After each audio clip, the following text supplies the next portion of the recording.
Got an in club that you guys can join if you want to get all the secret crisp memes. We will not be watching Chris Bless. We will be watching Purple Parry Gaming and Spinal BJ on YouTube. What about Dickers? I just had a dream I was playing That's COD cracking against me up. Dickers. We Think will not NSC be is ever watching going to pay out Dickers. that bet dollars? Wait, what bet? Pico the Great. Wait, did I have a bet with Not So Erudite? Hold on. Uh-oh. Dude, a not so erudite Wait, sub gifted me a huge not so $20? erudite. Oh! She does owe me $20 for that whole thing. No, she'll never pay that out. I think she What does she basically owe you said that $20 she'll for? never. It was basically I said like if you could find a stream of me like saying this thing that you said or something, I'll give you $20. And then she never tried to find it, and she was like, "Well, I forgot about it, so I can't." Yeah. Basically, a like, huge, she said, She's a thief. No, sorry, that called She- stealing. she, like- stealing, spamming. She is basically a said, scammer. like, you said this about me, and I said no, I didn't. And she was like, I took notes on what you said about me. I know you said this about me. And I said no, I didn't, and I'll bet you $20 that I didn't. And then she was like, okay, fine, $20 then. And then she bet me. And then I literally went back and looked at my VOD and said, no, it's the exact thing I said in the stream that it was. And then just the next time I talked to her, I was like, you owe me money, by the way. She was like, no, I didn't really want to bet that. So or you're something. saying I don't know. she's been found legally liable for fraud. Yeah. Let's basically go. exactly what I'm saying. Yeah, she's not around anymore, so. One of her over. big fans dropped a $500 dono on my stream the other day. I don't know what to think of it. What? Not so early, I should like hit you. Yeah, not so. A Wait, guy are you who's serious? always 100%. This dude comes in, and he hung out for like a few weeks, and he would be like, "What do you think about Not So Erudite?" And I'll be like, "Well, if you like staring at her armpits and her when she bends over, go ahead and watch her, but don't take anything she says about like psychology or her life or any of her takes like seriously." And you know, I gave him that take a few times, and one time I go watch her stream, and he's like literally in there watching her, and then yeah, one day he just drops me like 50 gift subs, which is like, it's actually like almost $1,000, like New Zealand dollars. Fat G. Crazy. Damn. Yeah. Wow. So legend. Okay. Red pill. He's actually like Crazy. Jesus in my eyes. All right. I'm gonna host Crisp then, and we'll talk to you guys. Let's later. go. Have a Let's good go. night. Thank you. Thank you, Quayman, for coming Yeah, on. no problem. And Emra, if you're still watching. Yeah, thanks everyone. for Love you, being buddy. here. Love you, Good stream. combo. Hello, you're the What's up? man. Friggy, you're all good. I feel like you're handling everything really well. Destroy Queen, nigga. That punk is that. Yeah, Quayman, I hope one day we can rebuild the bridge, but I get that you think I'm a stinky, meth head, schizophrenic, skin walking, freak loser who's a dropout, which I'm not. I'm not a dropout, by the way. And maybe you don't want to be friends with me, but I'm going to keep working on it to change it back, because I think that's the right thing to do. 'Cause you're going places, Quayman. You're an inspirational young kid. Back when you only had 2 viewers, I was half of them. Oh. Yeah. Oh. But I thought it was real I know cool. The guy who dropped you 50 subs. He's dropped some subs in my shit too. Yeah, he does that. He drops Yeah, I like think a I have bunch seen at him. once, out of nowhere. Out of nowhere. Yeah, It's crazy. he doesn't ever cause trouble, and he loves like the streams. I really like him, and it's not just because he. I like him because I probably gave him takes he didn't want to hear, and he appreciated it. You know, Yeah, sure. it got me over a hump of being like worried about like audience capture. Like I didn't know how I'd react if I knew that there was like an oiler in my chat, and I felt like they wanted to hear something, and I never told him what I thought he wanted to hear, and he kept being an oiler, right? So now I'm like actually in that situation of like knowing that like I should just say what I want to say, right? It's awesome. Yeah. Becoming a streamer has been like a wild ride. It's honestly pretty exceptional. I never thought it would happen, and it's been great. Yeah. Anyway, Being a student sucks. sorry, you're a little bit quiet. Can you? That being a student sucks. Fuck school. Oh yeah. Yeah, true. Honestly, the best part of my stream is that I have the the song recommendations, and I'll just sit there for 6 hours every day coding, and people just recommend songs. It's very, very chill. But I still get like 10 to 20 like people that come in, or 10 to 20 like average, despite me not talking. Have you seriously thought about being like a co-host anymore, Kenny? Or do you just think that the stream deserves better? Because I saw you type that in chat. No, I just come when I have school, and I do work. I just come on when I can, but I True. have stuff to do. This is a fucking hobby, right? Got real life to engage with. Based. So fucking based. And relatable. Extreme And a good Dad, example. I love you, but for chat. you're not going to be the co-host. Sorry. I saw that, bro. Yeah. You can hate him, but he's Sorry. goddamn content. No, he's not, bro. Quayman, do you know about Extreme Dad? If I can direct you to other absolute schizos, this guy is literally a drug addict, prostitute. You're gonna love him, Quayman. Okay. Not that there's anything wrong with that in my eyes.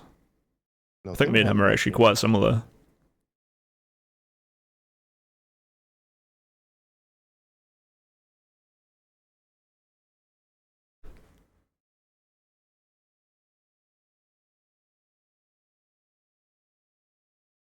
They're super quiet on stream. That's crazy. I'm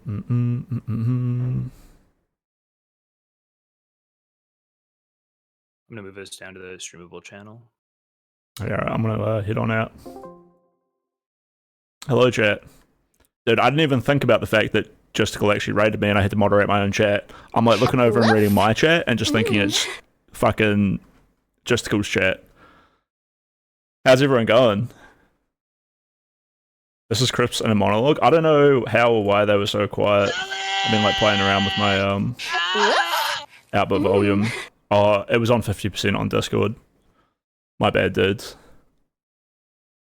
I can't tell you how many times I've had my Discord completely muted and just talked to someone for like 2 hours. Beautiful women.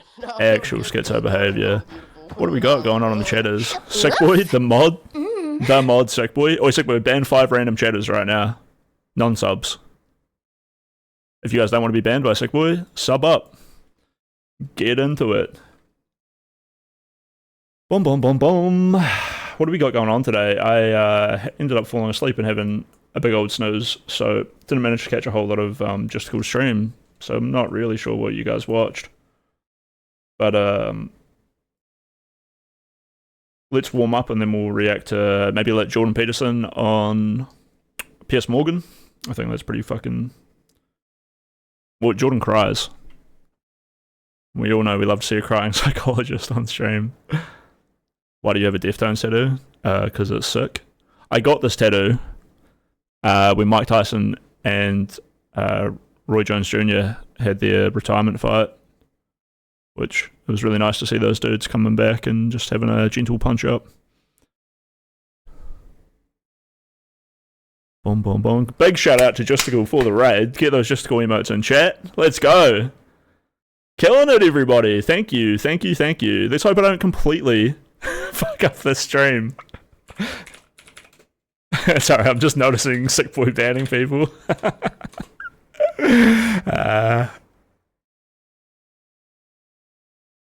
The Yap session is over. Archandriel, welcome in. First time chatter. Good to see it. Boom, boom, boom. Oh, the beautiful girly Rhea is here. If you guys want to see more of her, I have a VOD from like a few days ago where we hung out. It was really, really sweet. Lovely person. Big fan.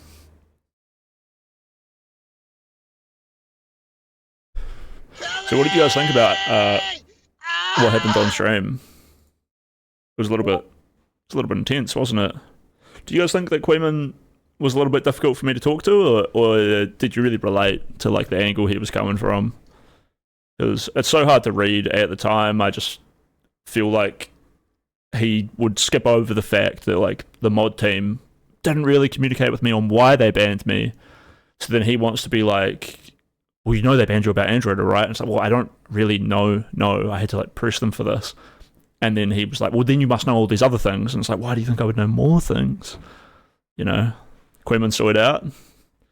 Yeah, I think Queeman did saw it out a little bit. I think I cooked him pretty hard. You just got to cut it straight and be like, dude, it's literally the thing you do is like playing games. Dude, I need to bring this scene in a little bit. This scene. How's that look? Yeah, now we can. You need to post your cock on the internet right now. Welcome to the fucking Thunderdome, where blood spots run rampant. Nobody is safe. I actually need to pee real bad. I was a little bit nervous about going into that stream because I had just woken up. I just beat the fuck out of a nigga and he had eczema. I just caught a nigga re-rocking his old prime. Watch these clips. I'll be back. Hey boy, you don't understand English, man. When the fuck am I ever defending that? I already said it was wrong like 10 minutes ago. Fuck out of here, boy.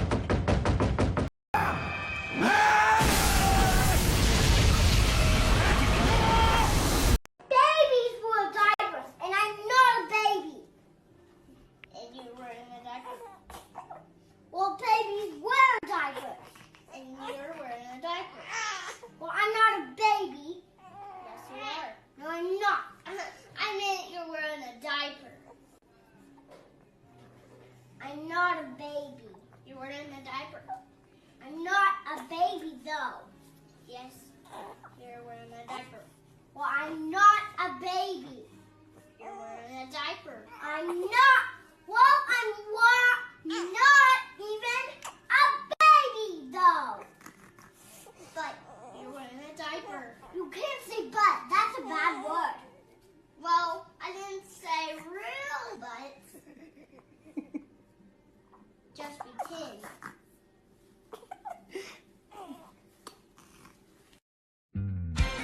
Curiosity.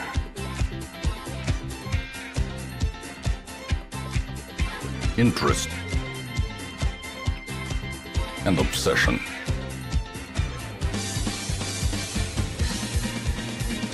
Even my untethered imagination dares not conceive of what effect the years spent submerged in toxic sludge and thirst to ever more disturbing diversions. You are not alone in this place, and I know your sickness, pernicious plague. A sickness so virulent, so insidious.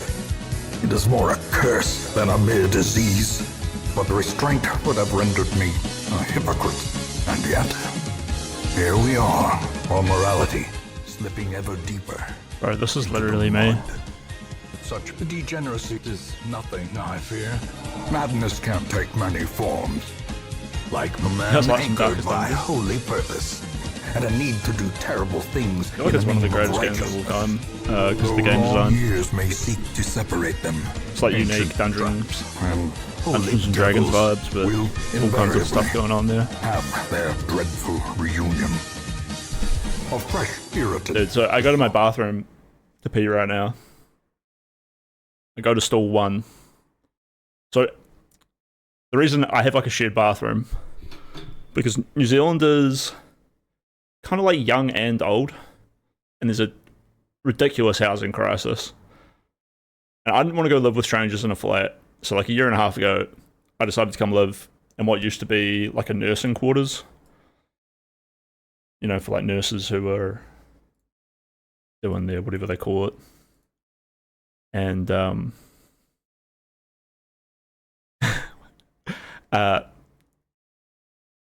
sorry, Rhea just spoke to me in chat. Distracted from the story straight away. It's a disgusting story. Anyway, there's like one woman who like lives on my floor. So the bathrooms have like a woman's stall. And I go to stall 1 and there's just piss all over the floor, all over the wall. So I go to stall 2 same thing. So I gotta go pee in the woman's toilet. And I've never seen a woman really on my floor except for like 2 weeks ago. Like, one moved in, and I've never like had a problem seeing with her down the toilet. So like, even though I know it's a social faux pas, I feel like it's a worse social faux pas for me to have to walk into these piss chambers. Yeah, it's actually gross, dude. I went on Reddit and I had to like go read about like how this becomes, it's like a psychological deformity that like this dude isn't missing the toilet. He's like finishing his piss like 15 seconds too early and doing a 360. Like every day.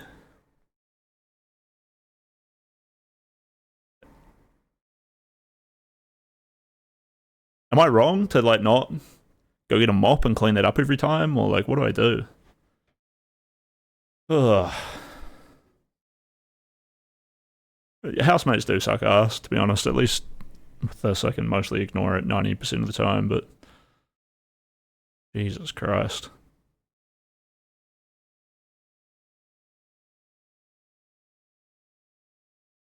You ever vid of when you were conducting for TGG, there was a girl going on Cooker Keep, and you went through her history, and you talked to her and told you to stop. Yeah, that's like the Emio stream. Yeah, I think the whole VOD of that is up on my YouTube somewhere. Chris Bly isn't morning right now. It's midnight somewhere. It's almost 9 PM for me. That's one smart kid giving big pants. I don't know what you're talking about. Boom, boom, boom, boom, boom, boom. So we're on the bathroom topic. What's your opinion on leaving the poop knife in the bathroom?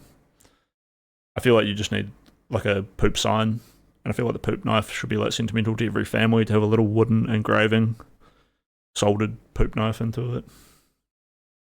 Some hand carved poof knife. Poof knife. What's the poof knife for? Oh no.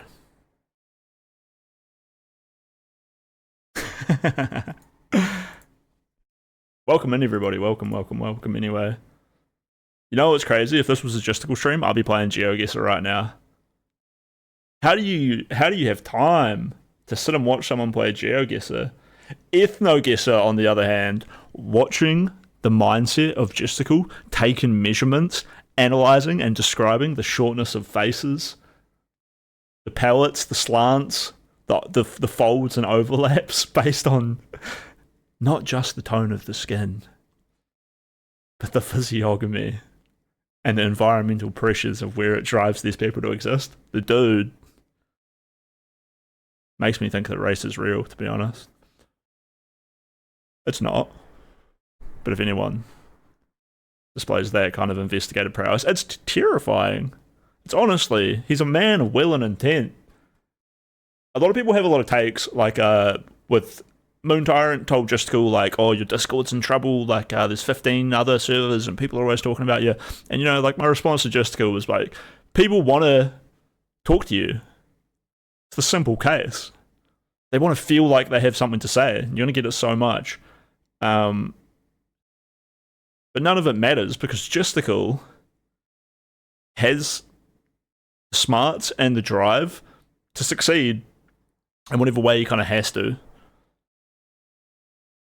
I don't think I know that many people who are as like adaptable to the stream. I get the Discord thing though. The Discord, he does suffer from like a problem of being like really hands off with it and it turning into like a shithole sometimes. A popular shithole, but still a shithole. And then that is a problem of his own creation that he gets upset about. But in saying that, it's constantly active. Got people from all over the world, and I made a lot of good friends there, so it is what it is. I don't know if I'm cut out for React content like he is. Honestly, if I start trying to react to something, I feel like you guys might leave. But I do enjoy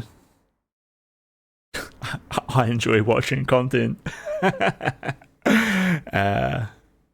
Chris Yu, master of linear algebra, inspect the matrix, understand, comprehend, and dispatch. Shit's easy, yeah? I feel like I have some intuitive knowledge of linear algebra. Not that I can pronounce it.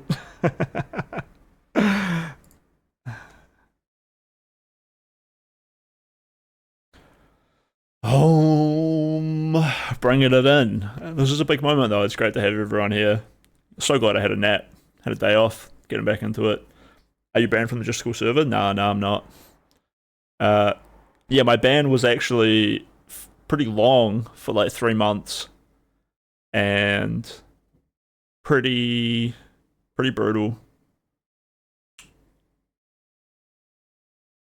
I always like wore my heart on my sleeve, and like Just Cool says, it can be pretty obnoxious sometimes.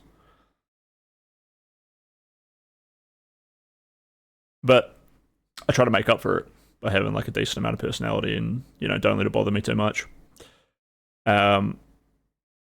So that was like a weird point of me not having like the best reputation, except for people who really hung out with me, which I guess it makes sense. If people like me, they want to hang out with me a lot, right?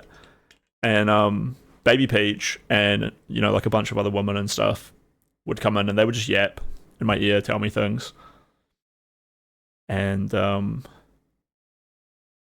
yeah, eventually Baby Peach starts telling me like a very non-specific story about like getting blackmailed and harassed and yada yada yada, and then Krieger, who I'm all good with now, ended up like telling me that which was wrong. He kind of had the wrong idea as well, which I think is why he didn't want to bring it to light, but he wanted to bring it to light somehow in order to show like Peach that he was like trying to help her.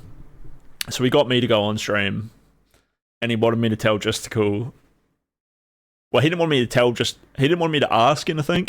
He just wanted me to say, why are you blackmailing? Why are you letting people blackmail Peach about her sleeping with Destiny? And when Justical hears this, Justical was still friends with Destiny, and he's like, you can't just be coming on stream and leaking his private fucking situations. But I really trusted Krieger, and assumed that he had fact-checked everything, which he hadn't, and Peach's story didn't really hold up in the end. Is Chris going to show boobs?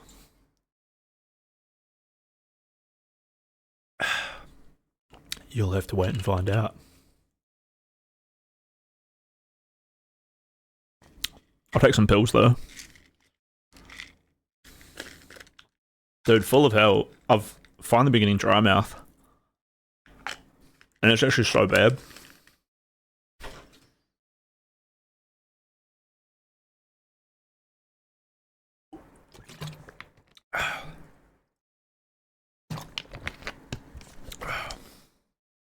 It's so ruthless. Can you flex real quick?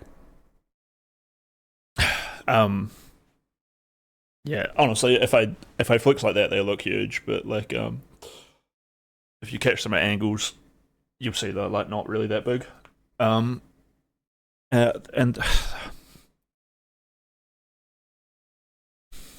I lost like a lot of muscle mass last year, so it is really nice. I don't really I think I look like nice.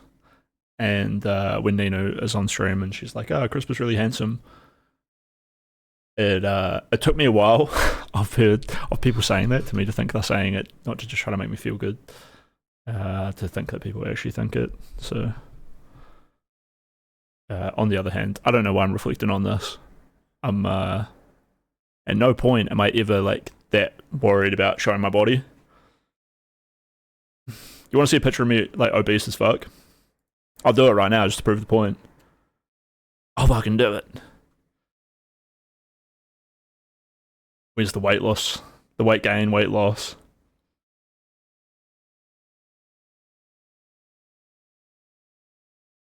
But I think my main point was just that like there's me when I was fat. I know this isn't like fat to an American, but this is like 130 kilos, like 330 pounds. And I did this on purpose. And before that, I was like half the body weight. And then this is me when I lost the weight. And I don't have this tattoo here. See, it's gone. And now I have a lot less muscle mass, I think, than on that first. Or that last photo, sorry. I assumed Nina was being sarcastic. Well, you're a little cunt. You should shut your fucking mouth sometimes.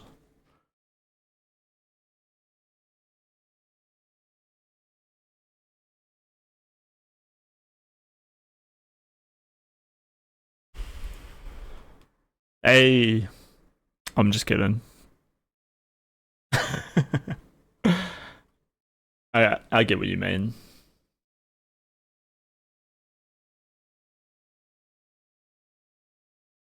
Oh, thank you, Eric.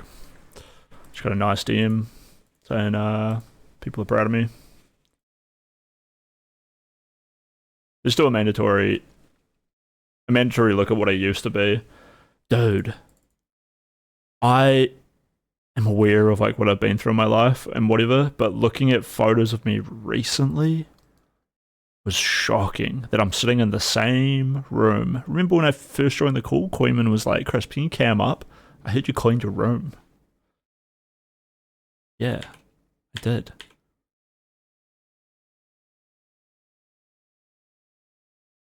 Where is it? Dung Devil made me this excellent video. Called Crisp of the Hill.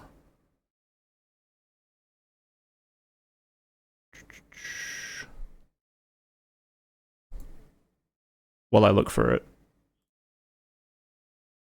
I'll put on the video that it's cut from. Okay, I'm back. Oh, if you guys want to see me streaming more often, usually I stream a few hours. Usually my stream starts a few hours before Justicles does. But you can see it's like removing. Wait, actually, here's a good example. This is my most popular. This has got 30,000 views, by the way. No,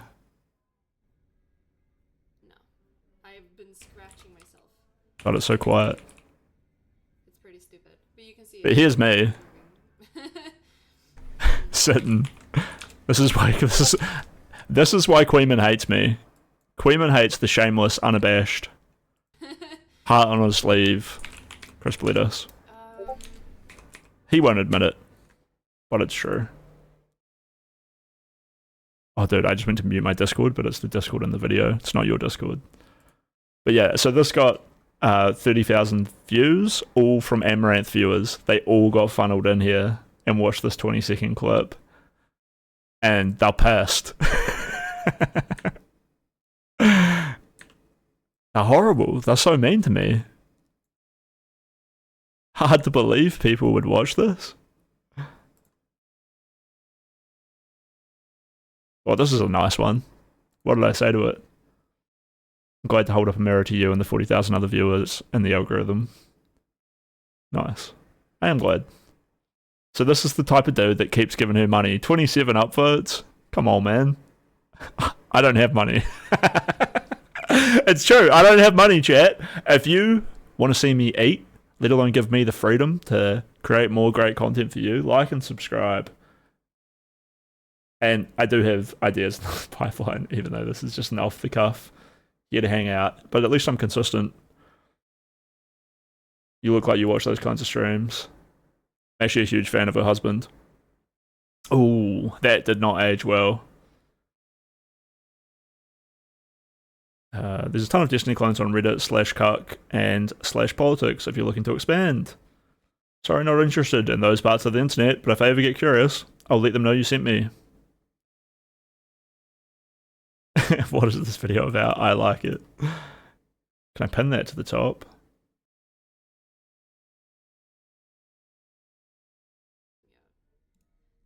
Okay. You know, I should just upload. Yeah, I just need to upload the clip that I'm looking for. Sorry, I'm meant to be on my computer right now trying to find a little montage. People have made a bunch of Chris Bledas montages. And they're really cool. I should just upload them to my YouTube. I guess I never thought about it because it's not like my own work, but It's just things people personally made for me.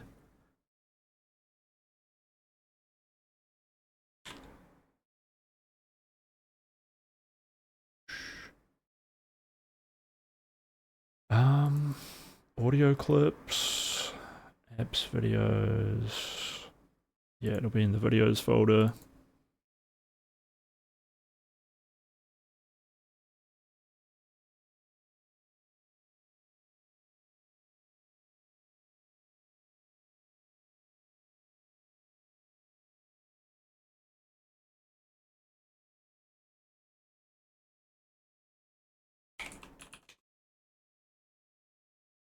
Here it is.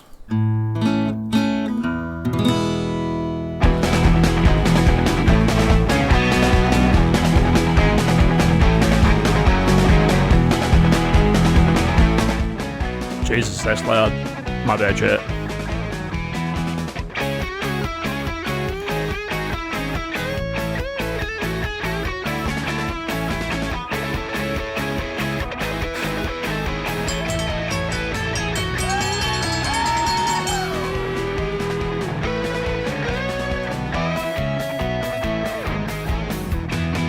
Shut up, Tysker. Shut the fuck up. Shut up. Hey, good job. Retard. He can't Yeah, this is the help it, last man. pizza box. He can't help it. Last one. Keeps going. Send me $100 fucking dollars. Send it on through. I still have that pizza box. See that? Right there. No one sent the money.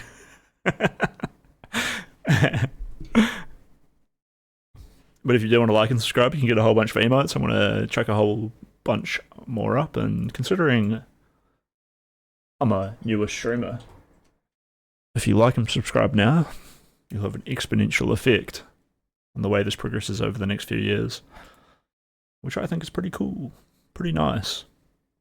You should make a sculpture. I was meant to do more bits, like with the pizza boxes, like a throne and all kinds of things. The only bit I ever really did was one pretending that the pizza boxes were Dan Clancy and stomping the shit out of them. And there's a few different edits of that one. Some I like better than others. I think all of them from Tape Deck though. Oh dude, I got the Mr. Gill DDoS kid interview right here.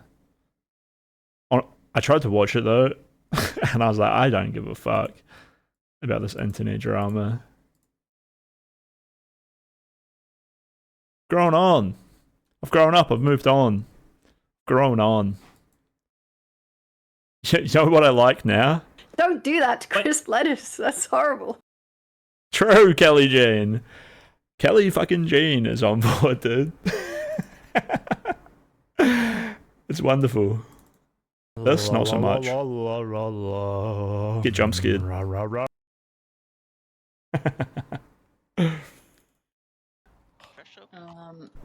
Crossing the line. The red line Is that real, dude? Yeah. How do I even check? She left. Hold up. This is for my Dan Clancy video, actually. Now I don't have to go find it. Although it's probably just in the Tape Deck edits folder.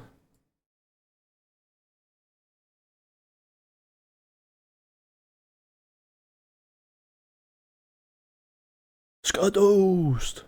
Skadoost! It's kind of sick, right? Kind of a nice wee gif. Oh dude, this video is actually pretty funny. I had like a kill kit, just in case things got too bad, just to take the easy way out. And I destroyed it.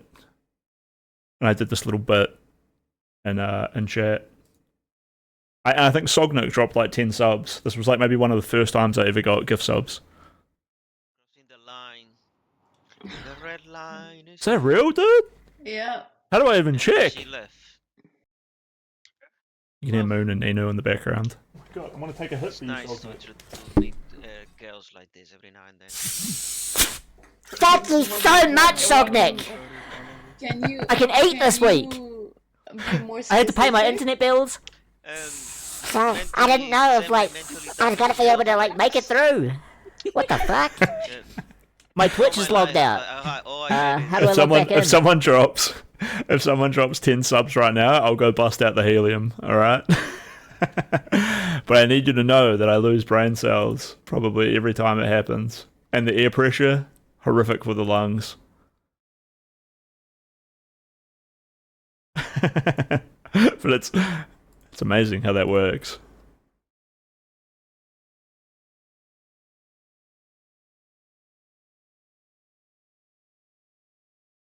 Hmm. I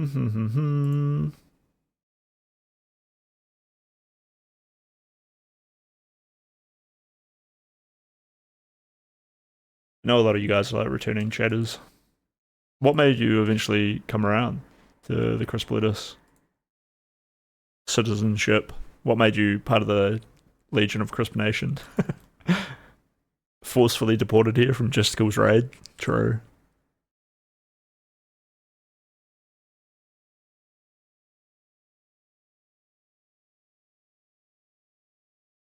Did you guys believe Darius when he says he's not going to eat for 15 days?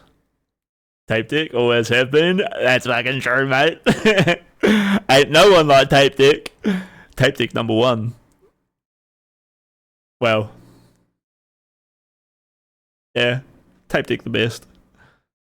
He's always been around.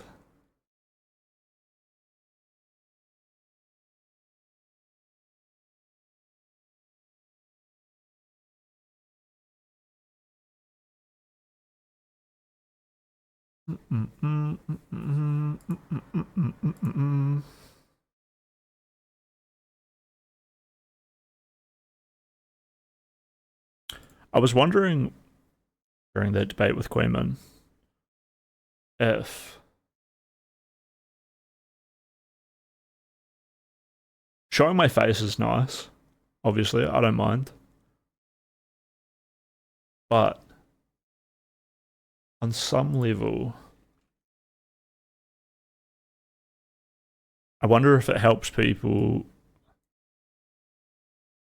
be a little bit more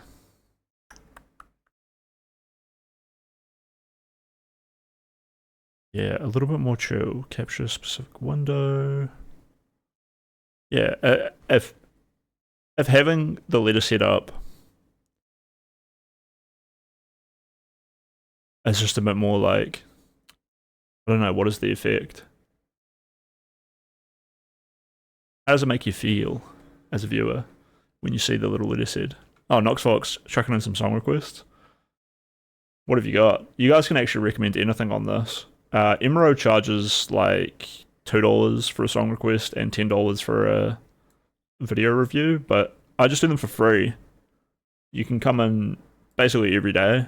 I'll be like doing work, and you know, you can talk to me and I'll give reactions, and sometimes it turns on into like actual full-on content streams. But generally I'm trying to better my future by doing computer coding.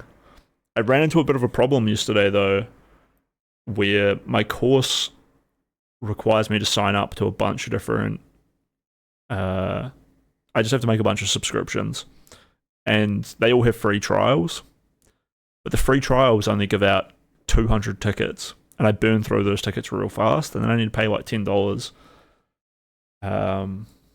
Basically, this is an awesome segue to be asking for money as a streamer.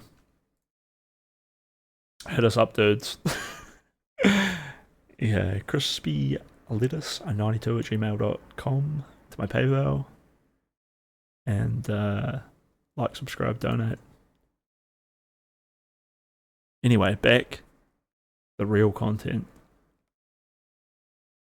That's what I said. Stomps our ass. That's exactly what I said, dude. I actually like to bring the Frylock on just to chill out with me. I wish he was here right now.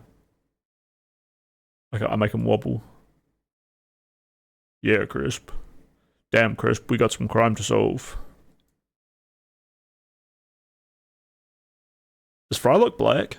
I feel like that's not a black guy goatee, but I feel like everything else about him is, you know, coded that way.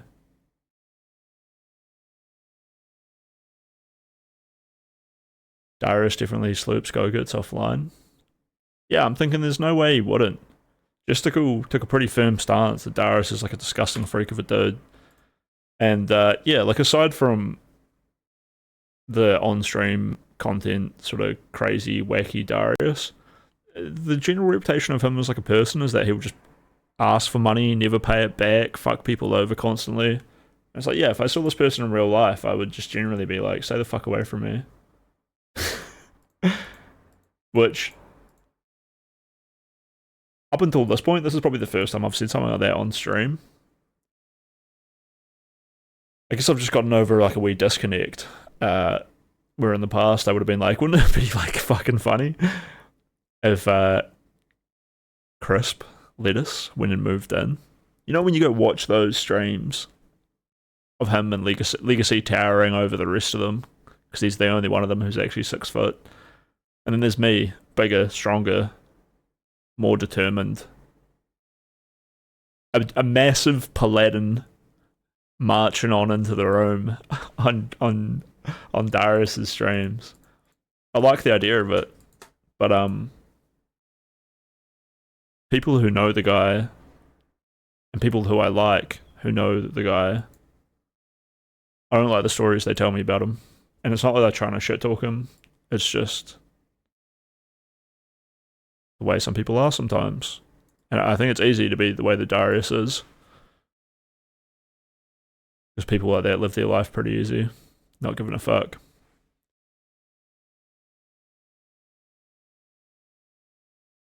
I'm not going to answer that as is.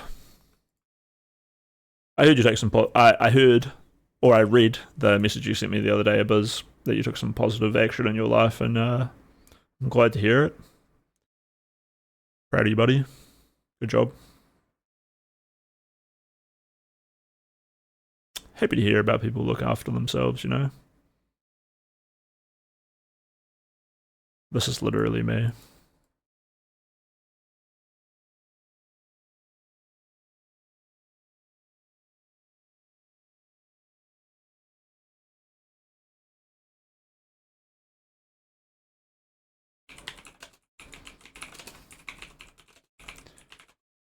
Boom, boom, boom, boom. Let's have a quick look at what Jordan Peterson had to say on the Trump tariffs.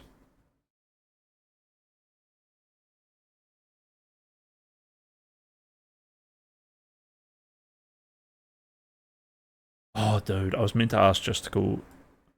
You know when he's streaming and he zooms in and zooms out? Like, real fluidly? It's not him changing scenes. It's literally him just like scrolling his mouse wheel. And it's controlling his desktop, not his OBS. I want to know what app he uses to do that shit. I don't know what that movie scene is that they're playing, but all I've heard about it is that it's based off a black kid who stabbed someone.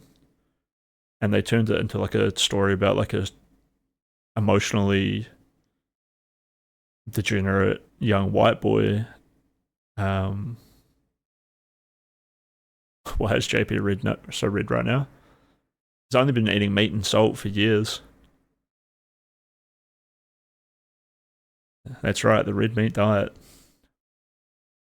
Red meat. Meat. I love meat. Rhea, if you're still here. Just wanted to say hi.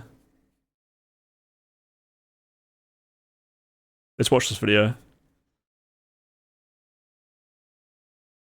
I don't know if we'll speed it up.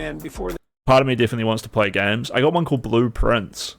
Cool puzzle game. You know what? I might install it while we watch this. And I might speed this up to 1.5 eventually. They can mature before. And I love these puzzle games, dude. Being a puzzle game streamer is so sick. Because I'm sitting here working through it. You're all working through it. You get over this hump. The storyline progresses. Oh man. And it's so satisfying. The harder it is, the better. Before they can stop being children. And you know when you've achieved something. It's clear. It's cut. I love it. Jordan Peterson would love it too. And I like Jordan. He got me to clean up my room. That. How about 60 years of radically demoralizing, quasi-feminist, dimwit, hedonistic, leftist propaganda shoveled at them? Dude, literally me, when I'm talking to Quayman. You got poor skin, you're weak, you're out here to make money, why do you even do it? You're just straw man and stringing things together for demoraled, degenerate freaks. I'm standing on my principles and you can't even comprehend it. He's me. He's literally me. Oh, thanks for that shout out, Technomancer. Very cool of you. We might as well teach kids using a Netflix series on adolescence. Look at me now! Jesus. I gotta go pee again. I'll be right back. And of course they're gonna turn to... Dude, I love it though. Oh man, I'm gonna just piss myself because I'm enjoying this We so might much. as well teach kids using a Netflix series on adolescence. Look at me now! Jesus. Brutal. Pathetic. And of course they're gonna turn to... I do have this fundamental belief that it's pretty easy for people to be pathetic throughout their lives. It's harder to hold your principles. It's the point of having a principle, that it's difficult to live up to. It's a conundrum for me that, like, you can state your principles and then people will be like, oh, but you didn't do it that time. And I'm like, yeah, if my principles were easy, I wouldn't have them. They would just be a thing that everyone does. Being good, putting the effort into finding out how to be good is really fucking difficult. And maybe you don't meet them, but it doesn't make you a bad person. It's trying to meet them and not taking the easy way out. And this is really why I like Jordan Peterson. I think he's not... I don't think any kind of like self-help guru is... I think it's a facsimile of what you should have. You shouldn't have self-help gurus. You should have someone who's a guru on living a good life, by example. You need role models who cover all of the bases. You need a philosopher king who is strong, powerful in rhetoric, faith, love, family, and fitness. A physical manifestation of all those things. Which I think Jordan Peterson tried to embody before he got famous, like a little bit more. I know I painted like this amazing picture of a man that he's not, but I'm just saying, like, I think he thought that same thing. Not that he was literally Conan the Barbarian. Anyway, let's get stuck into it. Figures like Andrew Tate and their desperation. I've got to say, I've interviewed you many times. I think this has been our best interview. And the fact it moves you so much, to me, says it all. If you didn't genuinely care, you wouldn't get emotional talking about this. Man, just seeing this, like, this malaise, it's also overwhelming. Well, many evangelists for common sense cheer the demise of Justin Woke Trudeau. His resignation as Canadian Prime Minister marked the end of a disastrous period of his ultra-virtue signalling policies and cratering polls. Conservative Pierre Poilievre seemed almost certain of a landslide victory in the imminent election, but tariffs and talk of a 51st state have changed everything, and the Liberals have changed their leader. Mark Carney, the former Bank of England governor, is now a favourite to be Canada's next Prime Minister at the election, and one prominent Canadian star of the uncensored universe thinks that spells disaster, not just for Canada, but for us all. Dr. Jordan Peterson, author of the best-selling We Who Wrestle with God and co-founder of the Peterson Academy, rejoins me now. Jordan, great to see you again. Hey, Pierce, nice to see you. For those who haven't kept up with what's happening in Canada, just very quickly bring us up to speed, because it seemed a few months ago that Trudeau was going and there was no way in God's hell's chance of the Liberals winning the next election in a few weeks because of the damage that Trudeau had done. But there's been a political change driven mainly, I think, from what's been happening in America. Yeah, well, it's two factors, I would say. I mean, it's certainly the case that Canadians had decided after 10 years of Trudeau and absolutely dismal economic performance, and an increasingly fractious and uncertain country that the sunny days globalist liberals had their run and deserved to be annihilated. And that's exactly what was going to happen. They were facing an electoral defeat so profound that they might have lost their official party status. And that was necessary. The West is divided against the East because of the West's dependence on fossil fuel, while the whole Canadian economy's dependence on fossil fuel, and the green liberals' insistence that that can't proceed and that somehow some new magical economy is going to emerge that will make everyone twice as rich and the air is stellar and All right, what did I miss? Just sounds like he's shitting on Trump. He just tomatoed up. What can you even do about that? Like, is it just a semi-permanent condition? So Alex Jones looks absolutely different. I don't know what to say about it. He just looks different nowadays. clean. And then two things happened. Trudeau resigned and Trump started. JP hit different when he first hit the internet. Yeah, when he hit the internet, he managed to be at the front of a wave, providing like pretty rational arguments back against a pretty ferocious leftist movement that didn't really have it was really hard to like talk to the leftist mindset at that point in time, and it took someone like JP who was intricately aware and knowledgeable of all of the psychological dynamics of what was going on with that group to address them. And even though he wasn't right-wing or left-wing, and he really didn't like talking about politics, he was able to describe what was happening and talk about like why you should feel uncomfortable with it.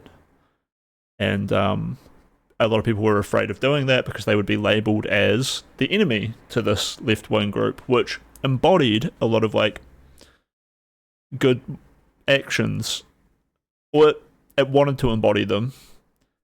So when they labelled you the enemy, they would say, we good, you bad. And people didn't want to be called bad by a rising voice in the public sphere that was, at the time, probably one of the most like powerful and intimidating public voices. And yeah, JP was willing to, be crucified by speaking his mind against them. So it was really sick. Like moment of almost like courage and leadership and strength and really good at speaking. He was sick when he first blew up. Yeah. His saber rattling in the United States, particularly in relationship to Canada, although not uniquely. And Canadians have often united in the face of American expansionism. It's a historical Yeah, that's right, trend, and Technomancer. it's also the case that Canadians have a proclivity to pride themselves on being morally superior to the United States, and any excuse is good enough to go down that road. And then the Liberals also being relatively Just another little comment. So Jordan Peterson, his whole thing, like I said, he wasn't right or left. His main interest in his lectures and his maps of meaning and everything before he became famous was covering human history and basically what drives people to want to go to war. What makes people want to do basically the worst thing that we have ever seen in history. And how do the individuals want to get there? Why do a lot of historians generally agree, if you were a German back in Nazi times, you'd be a Nazi as well, and we're not really saying that as a condemnation of you. We're just saying this is a fairly common, if not normal, human reaction to that situation. And Jordan talks about how, as an individual, you can develop a personality which cannot succumb to the power of the culture that you were born into, and also why that culture is important, because not everyone can become an individual like that, especially if they aren't given guidance and the right chances to get there. And the perfect society would be the kind of society which allows individuals to be better than it. To allow people to go out into the world, discover things, grow, take in every facet, and then some of those people might want to come back and make their society better. to lift it up. This is like the idea. Instrumental in Canny decided that they would install a new leader, coronate him, and now we have a prime minister who's only been selected by about 130,000 Canadians. And the real issue here is, Pierce, I think that older Canadians who are likely to prefer Carney believe that he's a return to the stability, let's say, of the period between, well, even the post-war period, but particularly between 1990 and 2010. You know, Carney's a banker. Canadians think he's pro-free market. They think that he's pro-industry. They think that he's a genuine, old-style, stable, conservative, liberal type. And he looks the part, and he plays that, and that's how he puts himself forward. But the problem with that, sir, is that Carney is seriously bad news. Despite his international cachet and his lengthy CV and his term as Bank of England governor, that's all impressed Canadians and made them believe on the face. Oh, this dude's literally the president of Canada? Or is it president? Do they have a president? Prime Minister. That's what we have in New Zealand. Prime Minister as well. Of his CV that he's a competent person, but a little bit of investigation into what he believes and the scope of the oncoming disaster makes itself clear. I mean, Carney... Wait, Justical must have some decent takes on this, right? Do you guys know what he said about this Carney guy? Probably just a relief to get Trudeau out. Believes that 75%... Well, it's the same party as Trudeau, right? So is this like a substantial change in the party? Is that what Edison's talking about right here? I don't even... of the world's fossil fuels have to remain in the ground. He believes that every single financial decision... God, and co-founder of the Peterson Academy, rejoins me now. Jordan, great to see you again. Hey, Pierce, nice to see you. For those who haven't kept up with what's happening in Canada, just very quickly bring us up to speed, because it seemed a few months ago that Trudeau was going, and there was no way in God's hell's chance of the Liberals winning the next election in a few weeks because of the damage that Trudeau had done. But there's been a political change, driven mainly, I think, from what's been happening in America. Yeah, well, it's two factors, I would say. I mean, it's certainly the case that Canadians had decided after 10 years of Trudeau and absolutely dismal economic performance and an increasingly fractious and uncertain country that the sunny days globalist liberals had their run and deserved to be annihilated. And that's exactly what was going to happen. They were facing an electoral defeat so profound that they might have lost their I think the toxic status. Positivity just got on top of people. The West is divided against the East because of the West's dependence on fossil fuel, while the whole Canadian economy's dependence on fossil fuel, and the green liberals' insistence that that can't proceed and that somehow some new magical economy is going to emerge that will make everyone twice as rich and the air is stellar and clean. And then two things happened. Trudeau resigned, and Trump started his saber rattling in the United States, particularly in relationship to Canada, although not uniquely. And Canadians have often united in the face of American expansionism. It's a historical trend, and it's also the case that Canadians have a proclivity to pride themselves on being morally superior to the United States, and any excuse is good enough to go down that road. And then the Liberals, also being relatively instrumental in Canny, decided that they would install a new leader, coronate him, and now we have a prime minister who's only been selected by about 130,000 Canadians. And the real issue here is, Pierce, I think that older Canadians who are likely to prefer Carney believe that he's a return to the stability, let's say, of the period between, well, even the post-war period, but particularly between 1990 and 2010. You know, Carney's a banker. Canadians think he's pro-free market. They think that he's pro-industry. They think that he's a genuine, old-style, stable, conservative, liberal type. And he looks the part, and he plays that, and that's how he puts himself forward. But the problem with that, sir, is that Carney is seriously bad news. Despite his international cachet and his lengthy CV and his term as Bank of England governor, that's all impressed Canadians and made them believe on the face of his CV that he's a competent person. But a little bit of investigation into what he believes and the scope of the oncoming disaster makes itself clear. I mean, Carney believes that 75% of the world's fossil fuels have to remain in the ground. He believes that every single financial decision that every individual makes and every company should prioritize decarbonization over every other consideration. Right? He was UN climate envoy, and he started a consortium of businesses that agreed really to be under the aegis of central planning because he believes the climate apocalypse narrative. And my sense is that that entire narrative, and I mean entire, is nothing but the use of provocative and ill-founded fear to exercise a level of control over people that, well, we'll find unimaginable if it ever manages to manifest itself. And it's economically devastating. I mean, your country's being devastated by the net zero idiocy, and one glance at Germany should convince anyone that that's a really bad path to walk down. And so Canadians are looking for security. They think that Carney's a 1990s guy like leaders that we have had before. And they really don't, they haven't done the investigative work necessary to actually understand who this guy is. So, Jordan... So he's saying Canadians are in kind of dire straits, social, political, and economic pressures like come in, and they think this is the guy to bail them out. But Jordan doesn't think so. Like I said at the start, the big issue, it seems to me, in terms of why Carney's getting more popular and why Poilievre is not, is because of what's happening in America, and in particular, Donald Trump basically taking on Canada in a very aggressive way that many people think is completely ill-suited to the fact that Canada's... True, and Jordan is also saying this is because of a backlash to the... people are disgusted with Donald Trump, like, worldwide, and it's just a cultural issue. Americans love the idea of make it or break it. Like, take the risk, become a billionaire, get big. All the richest people live in America.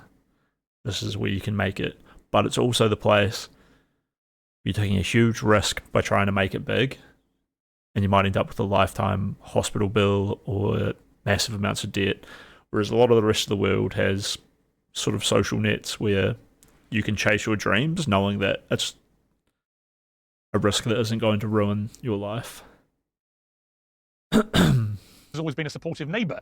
Just on that point... I'm just trying to say it's two different cultures. You've got to put some effort into understanding other people's culture. What do you think of what Trump has been saying about Canada in the last few weeks? Well, it seems like it's part of whatever his broader strategy is on the tariff side, but it couldn't have possibly been more ill-timed from a Canadian perspective because, as you pointed out in your introduction, the Trudeau Liberals were headed for utter catastrophe, which was a fate they richly deserved.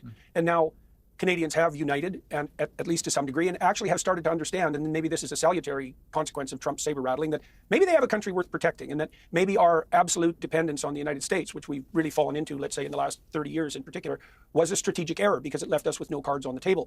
But at the same time, what's happened is that Canadians have decided that because of how Mark Carney presents himself, and because of his CV, his record, such as it is, that he's really the guy to deal with Trump. Now, Trump has already said publicly that he'd rather deal with a weak liberal than a strong conservative, speaking from his pro-American stance. But Canadians really haven't taken that to heart. You know, you can't overestimate the utility of looking the part. And Carney really is a master at that. And the Liberals, the Canadian Liberals, are a treacherous bunch. And they will say anything to get elected. Carney has convinced Canadians that he's going to put together an effective industrial policy. And this is something that I just can't understand. Like, I read his book, Values, twice. I really tried to understand it. And there isn't anything that Carney believes more deeply than that carbon dioxide is going to destroy the world. He staked his entire soul on that proposition. And now he's telling Canadians that he's going to be the leader to turn us back into an industrial dynamo, which is kind of a 1970s vision anyways. And Canadians are desperate to believe that. And then the Liberals have been extremely canny in leveraging that anti-American sentiment. And the Americans, insofar as they care about Canada, have been extremely blind and foolish in relationship to the consequences of their utterances. Like, I've used my connection network to find out what the hell is going on behind the scenes in DC. And it's pretty clear that the demolition of the Canadian Conservatives is an unintended consequence of Trump's broader strategy. And so if he would have just held off for a couple of months... Dude, I bet Justico would be in here fist pumping right now. He'd be like, true! And then he'd give some little story about Canadian mindset or something. Who knows? Who knows? Just pretend you're watching Justico right now. I know you guys love it. And, that's obviously his decision. Then he would have had a much more stable, reliable, productive, and intelligent country to the north. And now I'm not only afraid that Carney will win Pierce, and the polls, especially Paul... Oh shit, Justico's actually here. Do you want to come in and comment on this, Justico? What do you think? Is he right? Is Carney just like a reaction to and a Canadian backlash to Trump, which has made them like, oh, you're in bed, based, gymming, sleeping, streaming, the grind set is real. Actually fucking love it. It's interesting because I don't recall Pierce ever pushing up anything JP says, or pushing on. Well, I guess he's got like a large amount of respect for JP.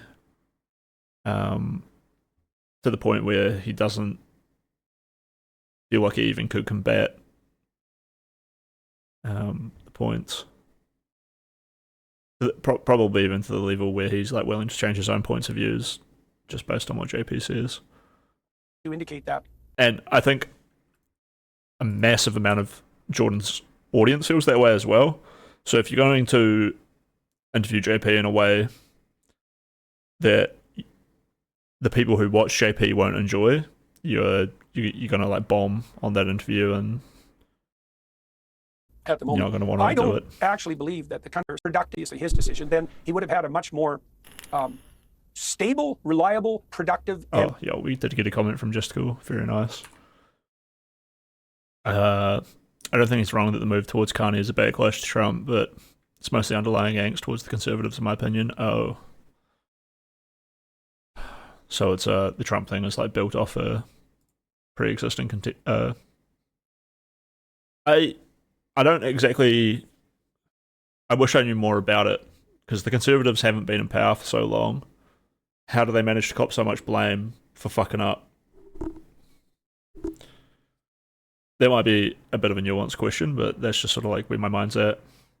Here in New Zealand, we sort of rotate between right and left like over and over and over. And I think the right-wing side genuinely does fuck things up pretty often. They're in power at the moment. They're kind of fucking things up. Eventually people go back to the left, and the left tries to make some changes, but they don't stay in power long enough to manage to do anything substantial. And that's because the rhetoric from the right is always like very effective, whereas the praxis from the left, although it doesn't feel so good, would do a lot more good with a bit more time to achieve it. Peterson always speaks in a way that's hard to run a direct press against. It's not without looking like an arsehole. Yeah, you need to be like a rhetorical demon, like Destiny versus Peterson, the musical.